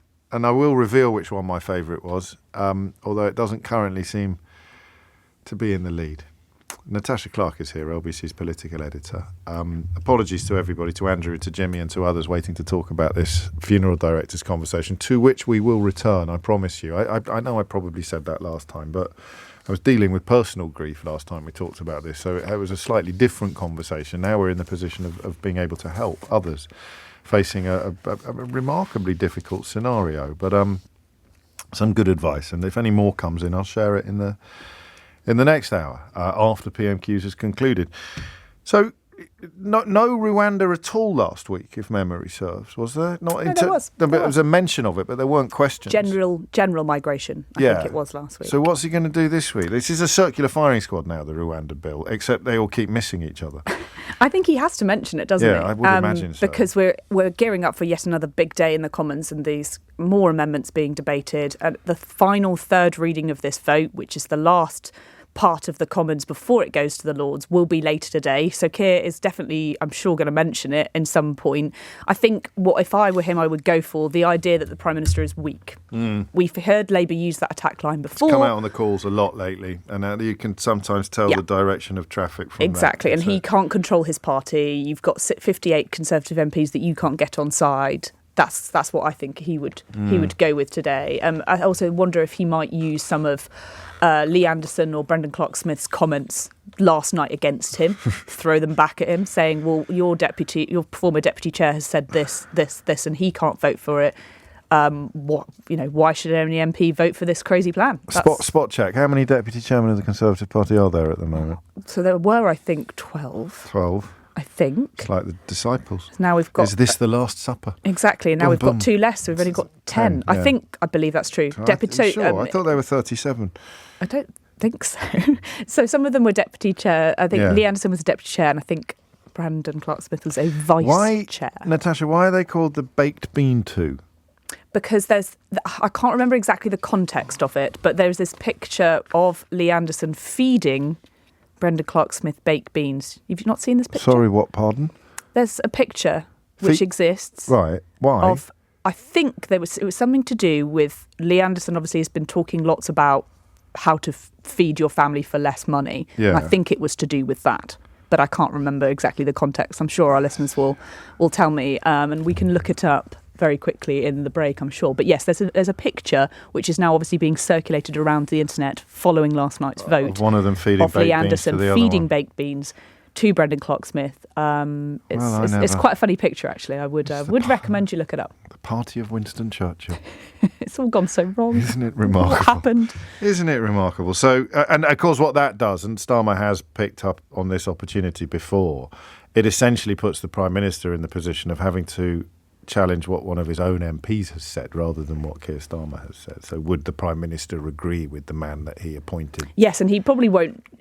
In the past, Sir Keir Starmer has done this thing where he doesn't actually say, would you agree with your former deputy chair? He just says, he says the quote and goes, does the Prime Minister think that? And we don't, we all know who he's talking about. We all know that he's trying to get him to be baited essentially on what one of his own MPs has said. But that's what I would go on if I were him. Or the idea that inflation, which the Prime Minister obviously has talked about so much, it's now gone back up again. This is lovely. In terms of politicking, because Sunak would be perfectly within his rights to say, well, it's got nothing to do with us. He can't say but that he can't say that because he's done 12 laps of honour over it coming down, which also had nothing to do with him. So that's a rather perfect moment to paraphrase Martine McCutcheon.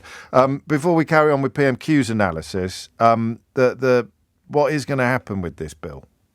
I think today we'll probably see not much going on in the House of Commons. And I think when push comes to shove, if you were a Tory MP, why would you vote down something that is the toughest, as the Prime Minister says, the toughest bit of legislation that the government have ever put forward? Yeah. Why would you vote it down? If you don't vote for this, it doesn't happen.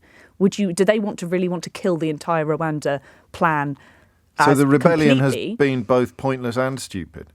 And deeply, your words, not mine. Well, of course, but deeply damaging to Starmer's to Sunak's authority. It is. It's a huge bloody nose today. He's obviously hugely embarrassed by this huge show of support, but do they really want to bring this whole Rwanda problem down? Because just think about it. If you're an MP, what do you expect happens next? What do you then think would happen?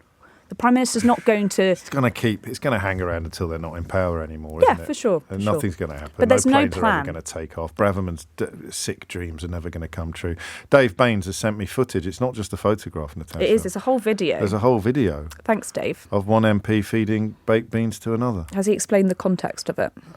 Suggesting people try cheaper alternatives. There we go. Okay, I was right. Okay, so value, nice. It would be value beans. Yes, Tesco value was beans. it Jake Berry who discovered the existence of value? We're talking about the cost of living crisis. He thought this was advice for people who are struggling to feed their families. He said, did you know they actually have value ranges in some supermarkets? Is he Prue Leith's son? I don't believe so. I thought one of them was. I get so confused. I really do. Speaking of confusion, how could anybody have thought that an operation organised by Lee Anderson and Brendan Clark-Smith would end well?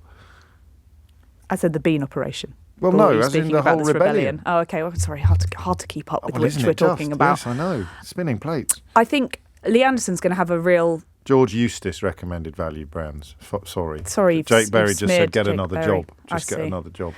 I think Lee Anderson's going to have a bit of a decision Danny to Kruger make is Prue Leith's son. Got you. There we go. Is he? Is he?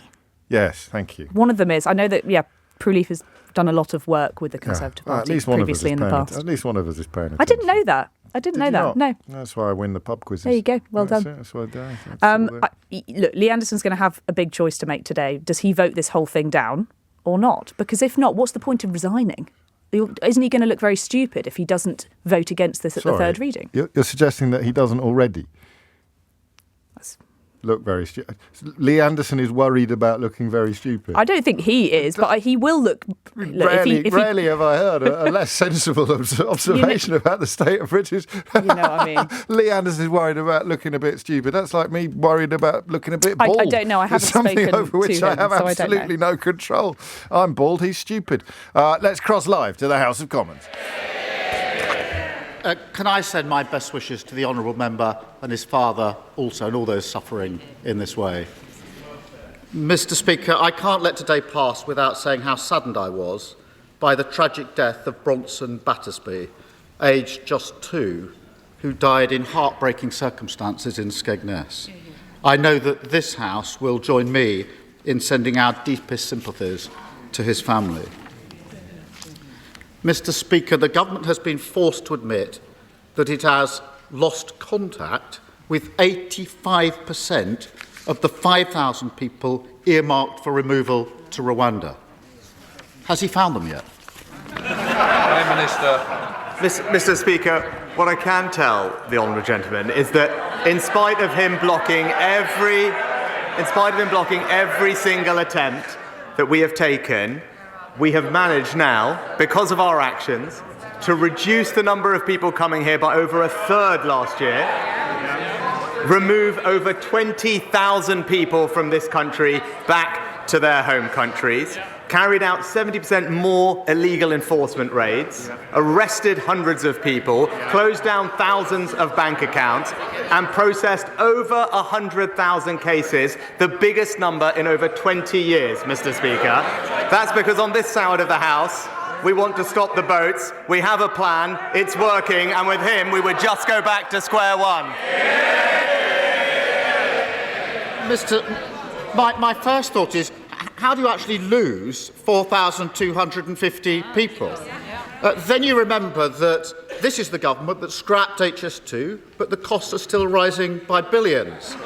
This is the government that spent £400 million of taxpayers' money on a Rwanda scheme, yet can't deport a single person. And this is the government that waged a week-long war on the Greek Prime Minister for reasons known only to themselves. And suddenly are reminded that, of course, this farce of a government could lose the people it was planning to remove. But he didn't answer the question, so I'll ask him again. Where are the 4,250 people that the government has lost? Where are they? Mr. Speaker, as I said, we've actually identified and removed over 20,000 people from this country back to where they belong. But he asks these questions about the Rwanda scheme, Mr. Speaker. That it is important that we get this up and running, because it's important, as the National Crime Agency say, that we have a working deterrence to resolve this issue. That's indeed how Australia solved this problem, and that's how Albania has worked for us. But we know he asked these questions, Mr. Speaker, about the detail of these things, but we all know he doesn't actually care about solving this problem, and we know this because when the BBC asked him about the Rwanda plan, they quizzed him and they said, if the numbers crossing the channel on small boats decline, i.e. so it's working, would you still reverse it? The Labour leader said yes. It's crystal clear he doesn't have a plan, and it will be back to square one, Mr. Speaker, spending £400 million on a plan not to get anybody to Rwanda whilst losing 4,000 people is not a plan. It's a farce. Only this government could waste hundreds of millions of pounds on a removals policy that doesn't remove anyone. Only this government could claim that it's going to get flights off the ground only to discover they couldn't find a plane. Only this government could sign a removal deal with Rwanda only to end up taking people from Rwanda to here. But he still hasn't answered the question. So I'll try again. What progress has he made in locating the 4,250 people his government has apparently lost? He's dodged it 3 times. Where are they?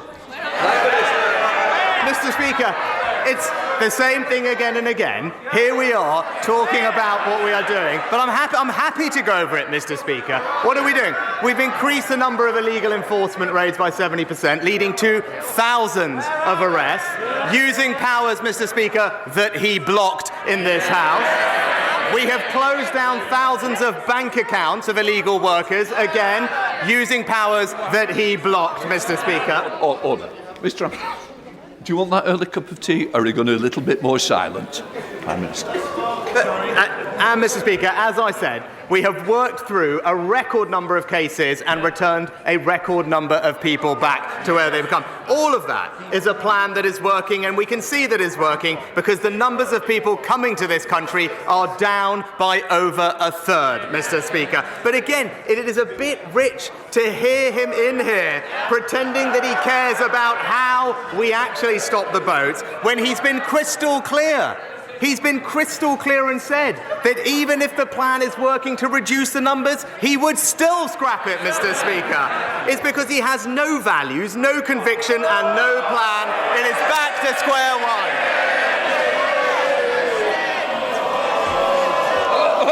No. He hasn't got a clue where they are, has he? I can tell you one place they aren't, and that's Rwanda. Because the only people who sent to Rwanda is cabinet ministers. And for all the word, the ridiculous thing is, we know the Prime Minister himself doesn't even believe in this Rwanda gimmick. He had to be talked out of scrapping the whole thing. He didn't want to fund it. He didn't think it would work.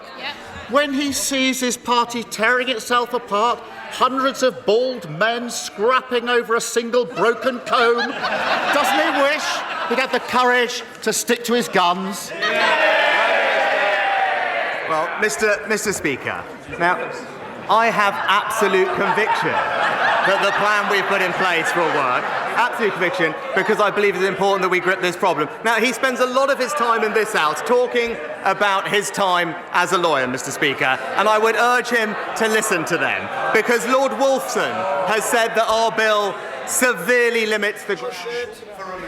4 eminent KCs have said that it is undoubtedly the most robust piece of immigration legislation this Parliament has seen, and Mr. Speaker, a former Supreme Court...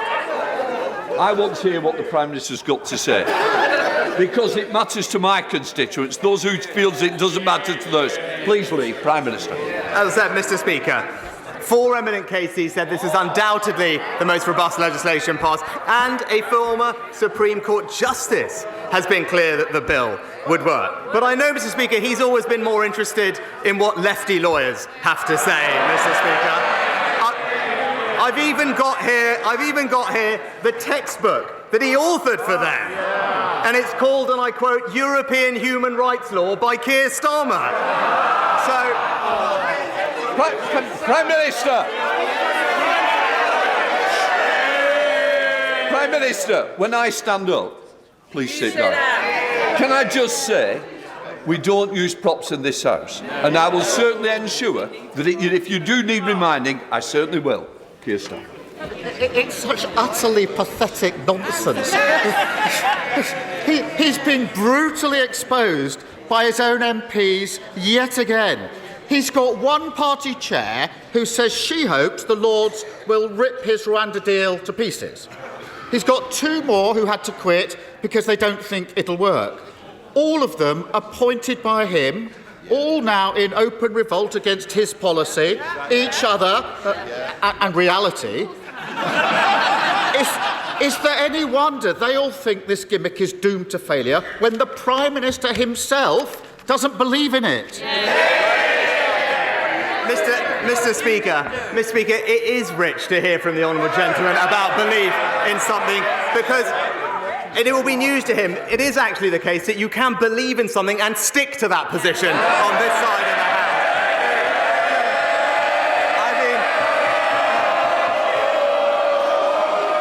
I will say to this side.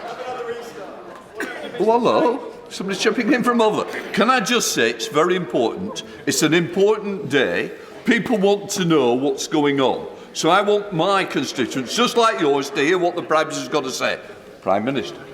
Just this week, Mr. Speaker, we had another example of the honourable gentleman doing one thing, saying another, because this week he backed the Home Secretary in banning the terrorist group Hizb ut-Tahrir, despite him personally using the European Court of Human Rights to try and stop them being banned. And don't take my word for it, Mr. Speaker, the extremist's own press release said, and I quote, the Hizb ut-Tahrir legal team led by Keir Starmer. Now, I know he doesn't like talking about them because they've been a client, but when I see a group chanting jihad on our streets, I ban them, he invoices them.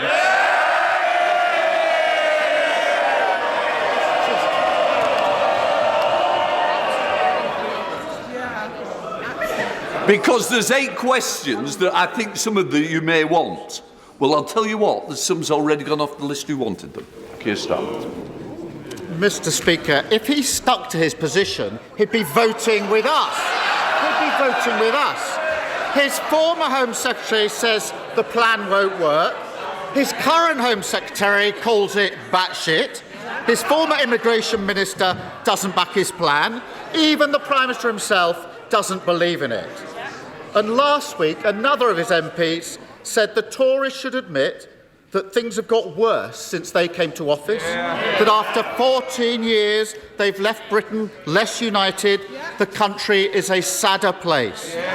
If the Prime Minister can't even persuade his own MPs that it's worth supporting him, if he himself doesn't even believe in his own policies, why on earth should anyone else think differently?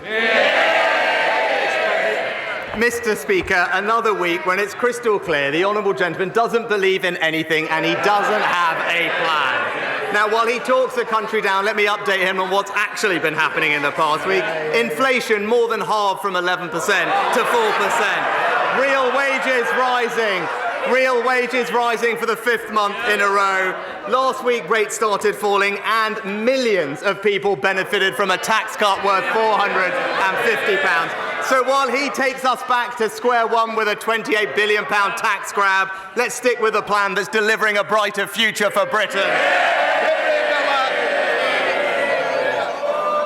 Mr. Speaker, it's against the law to silence victims of crime, but that's exactly what the Post Office did through the use of non-disclosure agreements. And this is just the most recent case of NDAs covering up mismanagement, misconduct, and even crimes at work. Will my right honourable friend, the Prime Minister, consider banning their use in all severance agreements once and for all?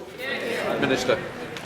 My right honourable friend is right to raise an important point, and the ability to speak out about things is key to unlocking justice. And while NDAs can have a place, my honourable friend is right to say that they shouldn't be used to stop victims of crime, in particular getting the justice that they deserve. I can tell her that the Ministry of Justice are carefully considering how to best address this issue, including legislation, and I know that my right honourable friend, the Justice Secretary, will keep the House updated on further progress. Leader of the SNP, Stephen Flynn. Mr. Speaker, when people woke up today in homes that they can't afford to heat with mortgages that they're struggling to pay, to news that inflation is once again on the rise, they'll have looked to Westminster for answers. And instead they find a UK government which is tearing itself apart over how quickly it can send vulnerable people on a plane to Rwanda. Surely the Prime Minister must understand that the anger that some of his own backbenchers have towards him is no comparison to the anger that the public have towards his party. Prime Minister. Mr. Speaker, if the honourable gentleman did care about supporting working families to pay their bills, to pay their mortgage, why on earth is the SNP making Scotland the highest tax part of the United Kingdom, where the average, Mr. Speaker, not the wealthiest, where the average worker in Scotland is now paying more tax than they do in England? Stephen Flynn. Of course, Mr. Speaker, when it comes to the Rwanda bill, the reality is that if you want to stop the smuggling gangs, you should introduce safe and legal routes. But instead, the Prime Minister is seeking to weaponise some of the most vulnerable people in society. It is straight out of the cruel and callous right-wing extremist playgroup. His time in office is fast approaching its conclusion. Does he seriously want this to be his legacy? Prime Minister. Well, Mr. Speaker, as I said, it is important that we stop the boats because illegal migration is simply not fair, Mr. Speaker. It's not right that some people jump the queue, that they take away our resources to help those who are the most compassionate, that need our most help, and, by the way, Mr. Speaker, are exploited by gangs, and many of them lose their lives making these dangerous crossings. So I completely disagree with the honourable gentleman. The fair and the compassionate thing to do is to break these criminal gangs, and that's why we're going to stop the boats. Ian Russell. Thank you, Mr. Speaker. Unexpectedly, 5 months ago, I had a heart. 17 minutes after 12 is the time. Just to tell a lie, it's just gone 18. We will pick over the bones of what we've just heard with Natasha Clark shortly, but let me give you a flavour of what you're saying on the... I'll go with Anthony and Tooting, who says it's a load of old baldrick. It is 21 minutes after 12. Natasha Clark is with us. There's always complaints. There are always complaints that the Prime Minister doesn't answer the questions at PMQs, but I don't know that I can remember it in recent memory being quite as stark as that. It's a fairly straightforward question. 4,250 asylum seekers have gone missing. Were failed asylum seekers or just asylum? I think they're people that were in hotels, that were waiting for their cases to be processed. And yes, and the question is, where are they? What's happened to them? To which you can either answer, they're there, or you can answer, I don't know. Or you can do what Rishi Sunak did. And just ignore it completely. Yeah. Yeah, not a great look. And he could have come back on this. He could have come back and said, well, actually, it's just proof that our asylum system isn't working because we've got so many of these hotels. People are absconding to go and work in the black market, to go and, try and get jobs, to try and whatever. There were answers that he could have come back on them, but he just instead decided to completely dodge it, do a 360 and blame it back on Keir Starmer, and he's got no plan. Because he wasn't expecting it, was he? Yeah, I don't think so. It wouldn't have been one of the things I would have expected. Rwanda-related criticism, in which case listing all the things that he can claim are getting better, even though obviously they've been in power for 14 years and most of these problems are of their own making.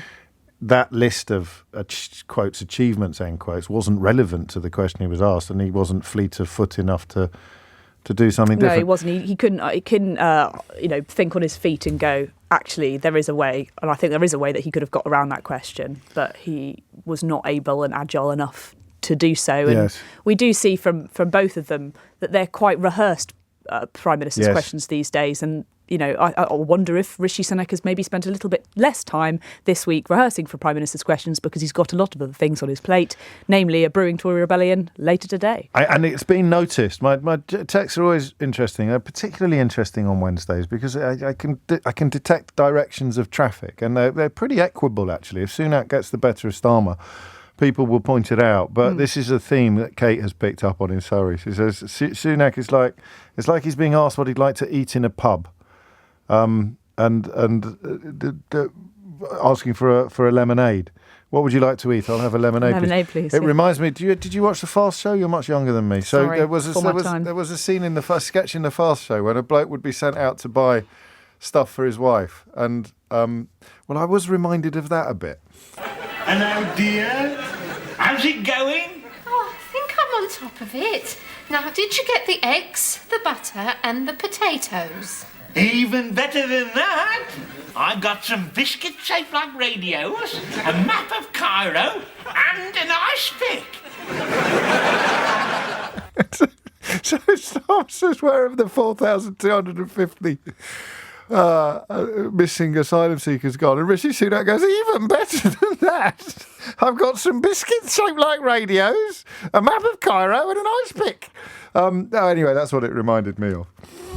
Yeah, it didn't sound great, did it? It just sounds, again, like another politician dodging a question that they don't want to answer, which is exactly what it was. Clever tactics of Starmer to do it 3 or 4 times to come back with it. Because for me, Sunak looks weaker every time. He obviously fails to even pretend to be answering the relevant question. Exactly, and they're trying the Tories this new attack line. Clearly, it's obviously resonated with some focus groups. Clearly, that's why they're using it again and again. Back to square one with Starmer. Nice alliteration, I'll give them that. But is it going to resonate with the public? Like I say, there must be some evidence that it has been, because they wouldn't be using it. I don't think if they would just magic it out of thin air. That this guy doesn't have a plan, and they're using the same attack that they were using on the economy. He doesn't have a plan for the economy. Yeah. Now they're using it for migration too. While their own policy, it is a bizarre state of affairs when they're tearing each other's to shreds over their own plan and accusing the other fella of not having one. Yeah, and I thought we would get into that a little bit earlier with Sir Keir Starmer. I thought that he would use some of those, quotes that he did eventually use from some of those Tory rebels, and you don't back it. So many of your MPs don't even like it, don't think it was going to work, and he did eventually get into that, but it did take him a little while, didn't it? So yes, and there are lawyers who aren't persuaded by the efficacy of this bill as well. So Starmer again not turning on a sixpence in a way that he might have done. Yes, true, and he did sort of go in a little bit into the argument of these lawyers are kicking back a bit of the government today, because the government have said, well, actually we'll put more in the upper tiers of the judiciary system to get through what they expect will be quite a lot of appeals. For people who are going to be deported to Rwanda, and the judges are saying, actually, butt out. That's for us to decide, not for you. Yes, exactly. And the Square One, you say it would poll well. I wonder now, because I was looking at some of the stuff the Telegraph did this week with the £70,000 worth of opaquely funded opinion polling that's been dominating their front page. And part of it depends on how you ask the question. So if I say to you, do you think Rwanda's a big deal? You might say yes. But if I say to you, where would you put it on a list of 20 things that you want the government to be doing? You might also put it 20th. And it depends whether you say Rwanda, depends whether you say migration, because we know that, the pollsters tend to poll issues rather than a specific policy most of the time. And we know that migration is always an issue that comes in that top 5, usually, issues. But Rwanda, people don't tend to put the 2 and 2 together. I think the public obviously completely have issues about migration. They completely have concerns about it. But do they back the Rwanda policy? There's less supportive polling on whether people actually think that this plan is the right plan, and also whether they think it's going to work at all. Right. And I don't even know how much intellectual or political capital the average person is expending on it, to be honest with you. I don't think so. It doesn't pop up in my inboxes where people are obsessing about it. They might, as you say, have varying degrees of obsession with the question of immigration in general.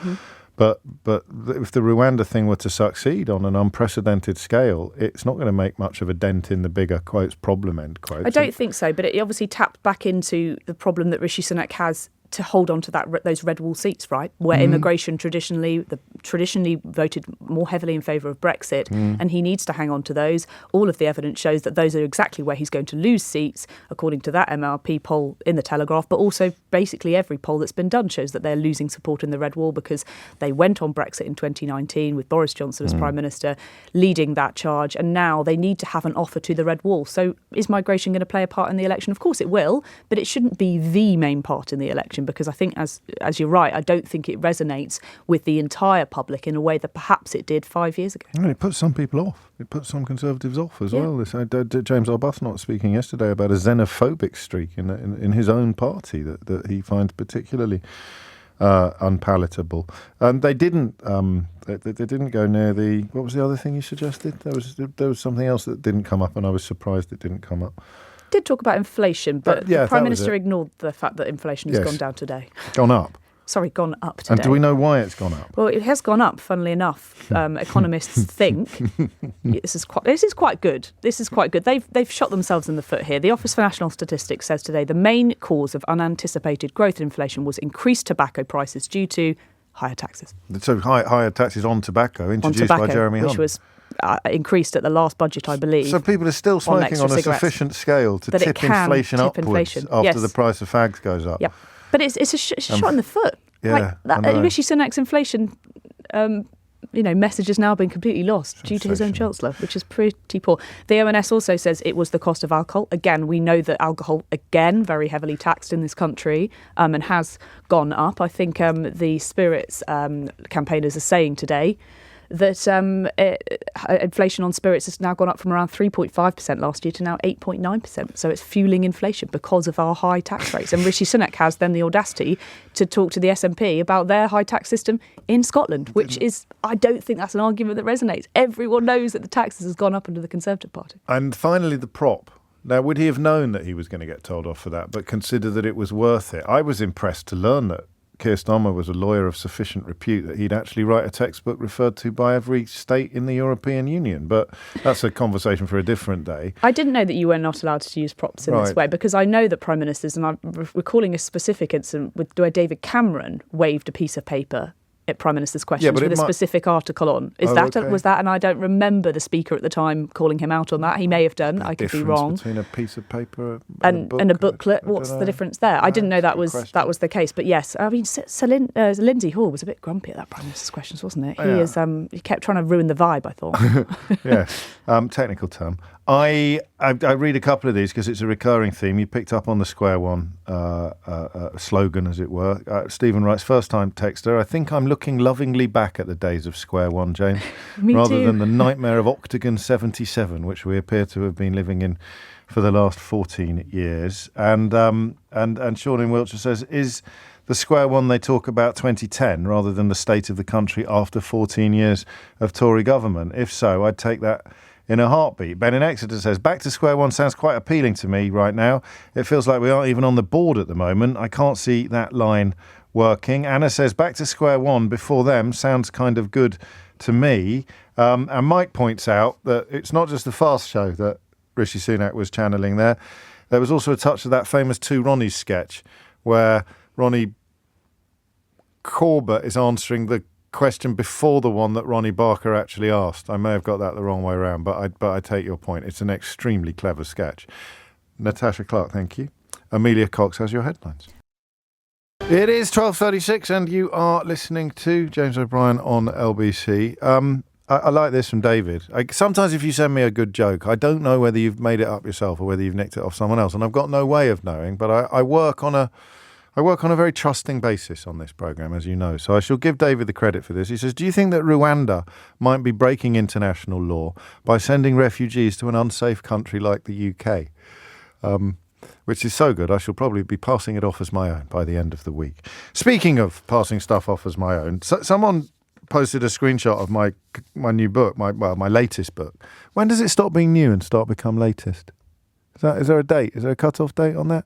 And anyway, my latest book, in which I said something about the rules governing political advertising being considerably, measurably less stringent than the rules governing the sale of washing powder. It was something that became particularly pertinent and particularly awful during the Brexit referendum, actually, but it's been true for years. And it reminded me of a chap that I met some years ago when he just set up an organisation called Reform Political Advertising. And then, as if by magic, Alex Tate got in touch with me 2 days later, reminding me that I had promised to give him more coverage and attention as his campaign gathered pace. So first of all, Alex, apologies for taking so long to get back to you. Thanks for having me on. Yeah, well, there you go. Better late than never. And second of all, let's just do a quick recap on what the RPA is and why and how you and your colleague Benedict Pringle set it up. We're essentially the campaign is focused on preventing lies in election ads.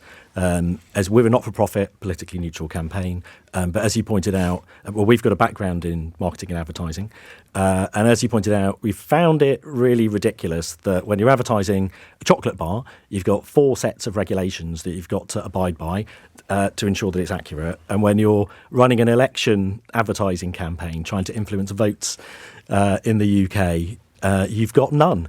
And so we just think as we head towards the general election, especially with technology developments accelerating. It's incredibly important that some action's taken around this. Was there a moment of realisation for you when you sort of did a double take and slapped your forehead and thought, crikey, I can't believe it. If I was doing political advertising instead of product advertising, I'd be absolutely unregulated. I think there's been several instances like that across the time that we've been doing it.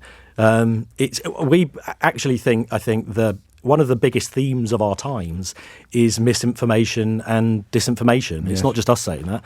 It's the World Economic Forum released a report, its Global Risks Register ahead of Davos this week, and it had number one on that list ahead of climate change in the short term is AI-driven misinformation and disinformation because of the amount of elections going on.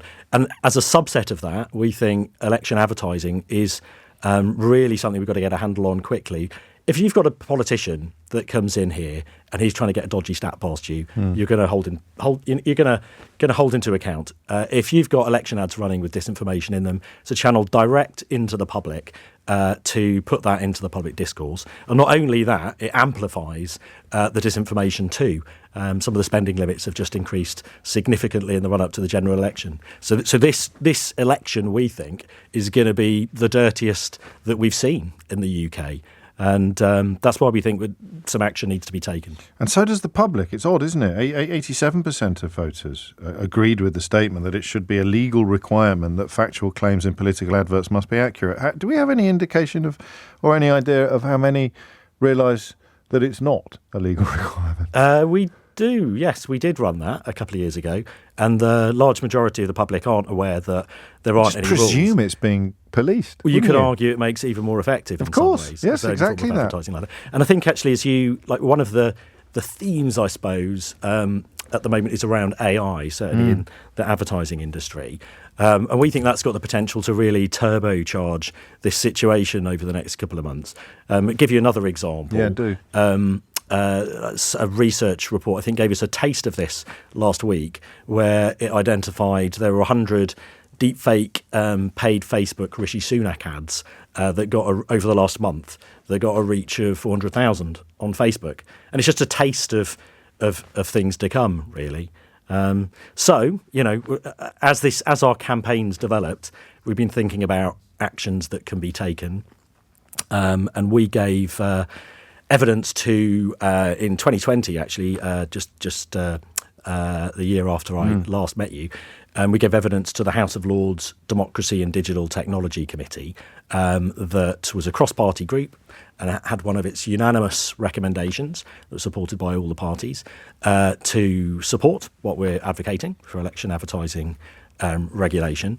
And in the absence of that regulation, we've put together a code. There's quite a simple ask of the parties in the run-up to the general election that we're going to be approaching the parties and asking them to support. And it's quite simply just asking them to be accurate in their election ads. And if an ad is found to be misleading, that they'll correct the record and do something about it. Yeah. You'd think that's quite a simple ask of the parties. Normal people mind. I'm thinking about how they respond to real-time fact checks or requests from people like the Office of National Statistics not to repeat untruths in the actual House of Commons. But I noticed this week that some Tories are still claiming victories on crime statistics that have been revealed to be completely meaningless because they compare a period where computer crime and fraud was not counted with a period when it was. I just to take you back to 2020, that was David Putnam's. He was the chair of of that committee, and I think your organisation described the government's response as evasive, going a little further and saying it is clear that the party in power wishes to preserve its freedom to misinform in advertising. I'm not being the devil's advocate, but why would I sign up to something? So we're not advocating. It's not impairing freedom of speech. All we're asking. No, I know, but why? If I am a Tory, let's say, and that's partly because of my own political leanings and partly because they've been in power for 14 years. I won the last general election by lying. I got Brexit over the line by lying. I got Boris Johnson into Downing Street by lying. I'm Rishi Sunak and I'm still lying. And I'm doing that in person and on telly and in radio studios, and you're a bit optimistic if you think they're going to get held to account by the average client journalist in many corners of the British media. So it's working brilliantly for me. And now we're going to do loads of Facebook stuff. We're going to get big Dominic Cummings back on the case, and we're going to be pumping all sorts of nonsense into your Auntie Doris's Facebook account. We'll probably win that battle as well by lying. Why would I sign up to a code that forbids me from lying? Well, so we don't think there's an option, really. When you look at how trust is being degraded in politics, you look at these developments we've been talking around technology. You've got a lot of parties at the moment talking about wanting to clean up politics and to detoxify politics. And actually, we need some of the parties to start walking the walk rather than talking the talk. Who is? In fact, we just launched it this week, and we've had. We're delighted that the Green Party's been the first to officially support it, and actually, pretty much every opposition MP that we speak to supports the concept of it. We just need, when we speak to them about it, we just need some leadership from the parties to actually take some action on it. You're busy on Friday. What are you doing on Friday morning? I could be free. Why don't you ring in when Sadiq Khan is here and get him to publicly commit to supporting it? Yeah, okay. Well, all right, don't tell anyone that this is what we're planning. Everyone keep this under your hats, all right? But I think we should do that. So, because what I was thinking, listening to you, is you need more people in studios to actually put it directly to politicians and say, why aren't you signing it? The Green Party have signed up for it. Why haven't you? And also, actually, I think your listeners can do something about it too. So we're a not-for-profit campaign. Don't overestimate their abilities, Alex. Well, if they're passionate about it, and what can they do? I'm joking, obviously. Tell us what they can do. We're a not-for-profit campaign. If they go onto our website, it takes a minute. It's reformpoliticaladvertising.org. They can email their MP and ask them to sign up to the code. That's reformpoliticaladvertising.org. And we're going to be, as we have been doing over the last couple of years, we're going to be running a project tracking all the misleading ads in the run-up to the general election. It's important. To surface those. Well, we can help with that. And and if people want to send any ads to us and also track the progress of all of that, our Twitter's Clear Politics with a 5 as the last S. That's Clear Politics with a 5 as the last S. And reformpoliticaladvertising.org. So I'll take you up on that offer on Friday. Yeah, do that. Seriously, have a word with Eleanor afterwards, and we'll make sure that happens, see what he has to say on the subject. Final question, not necessarily one you'd be expecting. Were you expecting to have achieved more by now when you set this up in 2018? Because I know when I spoke to you in 2019, and you still have the zeal of an evangelist, but the egregiousness of the problem you were describing was so obvious that I felt you thought, this, as soon as people find out about it, then we'll be unstoppable. I think maybe over the first couple of years. But actually, as the years have progressed, the ability for and actually the effect that disinformation has on our elections has actually become more apparent as we've been tracking it. If you look over the last couple of election cycles, obviously take the Johnson landslide out of the equation, there's been quite a few sort of quite close-run elections, and then actually we've been tracking it at a local level as well, and some of those are incredibly close. And there are examples like probably one of the most trailed by-elections, obviously last year was the Uxbridge by-election. Yes. And of course. the margin of victory, I think there were 30,000 votes cast in that. The margin of victory was 500. Yes. And the main campaign vehicle that was used by the Conservatives was a fake newspaper called the Stop ULEZ Times that had in an imprint, had very small letters that it was the promoter it was from. But the rules around imprints are so inadequate, you don't even have to say what party it's from. Right. So actually, it looked looking independent, or it looked like it was from a campaign genuine, group. or bona fide, and presumably some fibs about the likelihood of your car being susceptible for the ULEZ charge as well. But I shall go to reformpoliticaladvertising.org to find out more, and I shall tweet something from your account, Clear Politics, with a 5 in place of the final S, so that people who follow me can start following you. Thanks, Alex, James. thank you. And I'm sorry that I didn't get back to you quicker. It seems 4 years feels like a long time, but I just wanted to make sure that you were in it for the long run. Yeah. It's it's not going to be easy, but no, it's super very, important. very important. And I admire your zeal and your optimism and your principles. Actually, 12:48 is the time. It's 12:51. Quick heads up for this week's Full Disclosure, and last week's actually, because I was off on Friday. I had Stephanie Beecham in the studio for Full Disclosure last week, who is a wonderful woman, fascinating career. Did the whole shebang from Hollywood to Coronation Street, and utterly, utterly delightful. So if you haven't listened to that, then do.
Check it out. And as a rather beautiful illustration of just how wide we cast our net with Full Disclosure, this week's guest is Nick Wallace, the journalist who did, I think it's fair to say, he didn't break the story, but he probably did more than any other to ensure that the post office scandal achieved the denouement of sorts that it achieved earlier this year with the Mr. Bates versus the post office drama on ITV and the subsequent political conflagration that continues.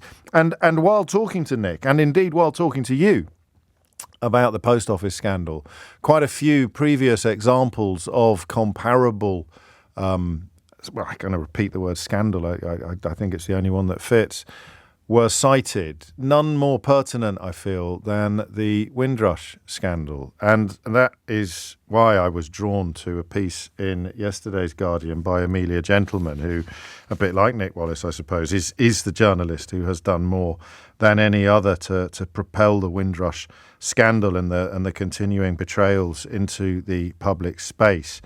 Picked up on the parallels, not least by opening her article with a description of Janet McKay-Williams watching the drama with a rising sense of fury. And Amelia is with me now because, Amelia, very simply put, there were unbearable and almost innumerable parallels. Yes, hello, yes, that's right. I've spoken to a number of people affected by the Windrush scandal over the past fortnight. All of them have been obviously paying attention to the response to the post office TV drama. And there are very strong parallels between the two issues. In both cases, it involves groups of people who suffered really huge systemic injustices over a prolonged period of time, which were simply ignored despite their persistent attempts to get politicians to pay attention. And in both cases, the suffering was really, really severe. People caught up in the Windrush scandal who were misclassified as illegal immigrants. Many of them lost their jobs, their homes, were wrongly imprisoned or had nervous breakdowns, were even, in a few cases, driven to suicide. So there are these very stark parallels. When you broke this story or put it into the public space, if you'd looked this far down the road ahead, would you have expected more to have been done by now?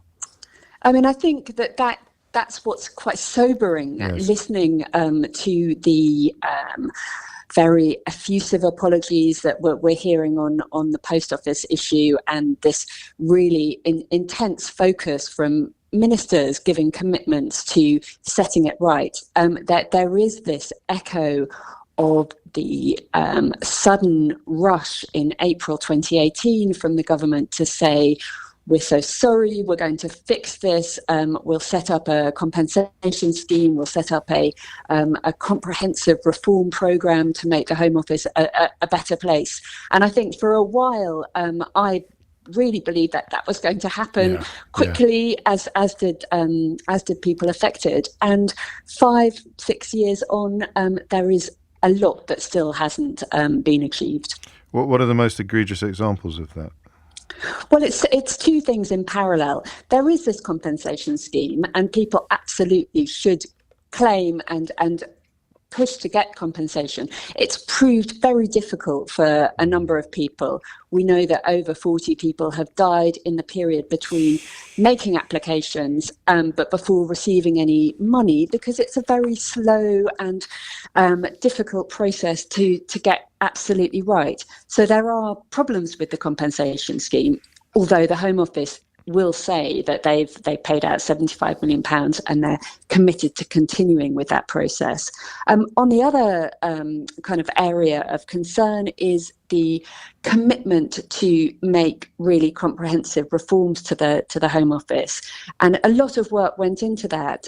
But as the issue has kind of receded from public attention, it's also been something that ministers have swept under the carpet. And last year, Suella Braverman very prematurely shut down an internal transformation unit that was meant to be working on putting all of those reforms in place. And her feeling was, that the job had been done and it was time to move on. Or perhaps, and I know you wouldn't say this, but equally one could suggest her feeling was that the spotlight had moved on and therefore she could close it down regardless of whether the work had been completed or the mission accomplished. Yeah, and I think the difficulty is that there are kind of pro bono lawyers all over the place in law centres like the North Kensington Law Centre or the Greater Manchester Law Centre, who are having to pick up the pieces and are kind of trying to do the work for claimants who are having difficulty in the face of ongoing problems with the compensation scheme and in the face of this failure to fully enact all of the promises that were made. Is there any reason to expect better from her successor in the Home Office, James Cleverly? James Cleverly So hasn't spoken about the Windrush scandal yet, which I think is emblematic of how far it has receded from the public attention. So it's good that it's being mentioned again in the context of the Post Office, but campaigners have to keep going and raising the issue. Sadiq Khan and others have suggested that the cause would benefit from a drama of a comparable length and quality of the Post Office one. I know there have been some stories told on television, and there were others that didn't reach the public because of COVID. But it sounds a bit glib, but at the same time, this is, I'm sure you've noted or you've been writing about it, it's been an extraordinary and utterly unprecedented relationship between public and political interest and a self-contained drama. It would be pretty good, wouldn't it, to see this issue get tackled in a similar way? The stories are at least as powerful. The stories you've told in your book are at least as powerful. Sadiq Khan is absolutely right. Yeah. There should be a 4-hour-long drama. ITV should commission it, immediately. There's no shortage of incredibly powerful stories that need to be told. People are still not familiar enough with Britain's colonial past, with the increasingly racist immigration legislation that was passed in the late 20th century that caused so many of these problems, and with how that interacted with the introduction of the hostile environment under Theresa May's time at the Home Office. Yeah. So there's that kind of historical backdrop, which is very, very interesting. But there are also important stories that people, really, I think, would find fascinating to engage with in a dramatic form around how the state really cruelly treated thousands of people who were and are British citizens. Thank you, Amelia. Amelia Gentleman's book, The Windrush Betrayal, Exposing the Hostile Environment, is highly recommended by me, as indeed is a new book called Empireland by Satnam Sanghera, which I've had an early look at and which looks into a lot of the issues that you have just heard Amelia refer to. And Satnam is joining us, I think, next week to tell us a little bit more about that. I just want to read you something before we go. I don't know if you were listening to the second hour of the programme when we spoke about funeral costs, and Carl got in touch from the hospital where he was looking after his dying brother. Carl has been back in touch with a rather remarkable message that I thought I must share with you. Hi, James. My brother died about 15 minutes after you read the text out. I just want to say thank you for your compassion and your understanding, and I know that lots of people will have heard that segment and realise that they're not alone. So thanks. From Carl. Thank you, Carl. And good luck and God bless. If you missed any of today's show, you can listen back on Catch Up on Global Player, pause, rewind, live radio, all LBC shows to catch up on there, as well as the world's biggest podcasts. Pause and rewind live radio on Global Player, where you're always in control. Coming up at 4 on LBC, it's Tom Swarbrick, but now it's Sheila Folk. It's Sheila Folk. It's Sheila Folk. It's Sheila Folk. It's Sheila Folk. It's Sheila Folk. It's Sheila Folk. It's Sheila Folk. It's Sheila Folk. It's Sheila Folk. It's Sheila Folk. It's Sheila Folk. It's Sheila Folk. It's Sheila Folk.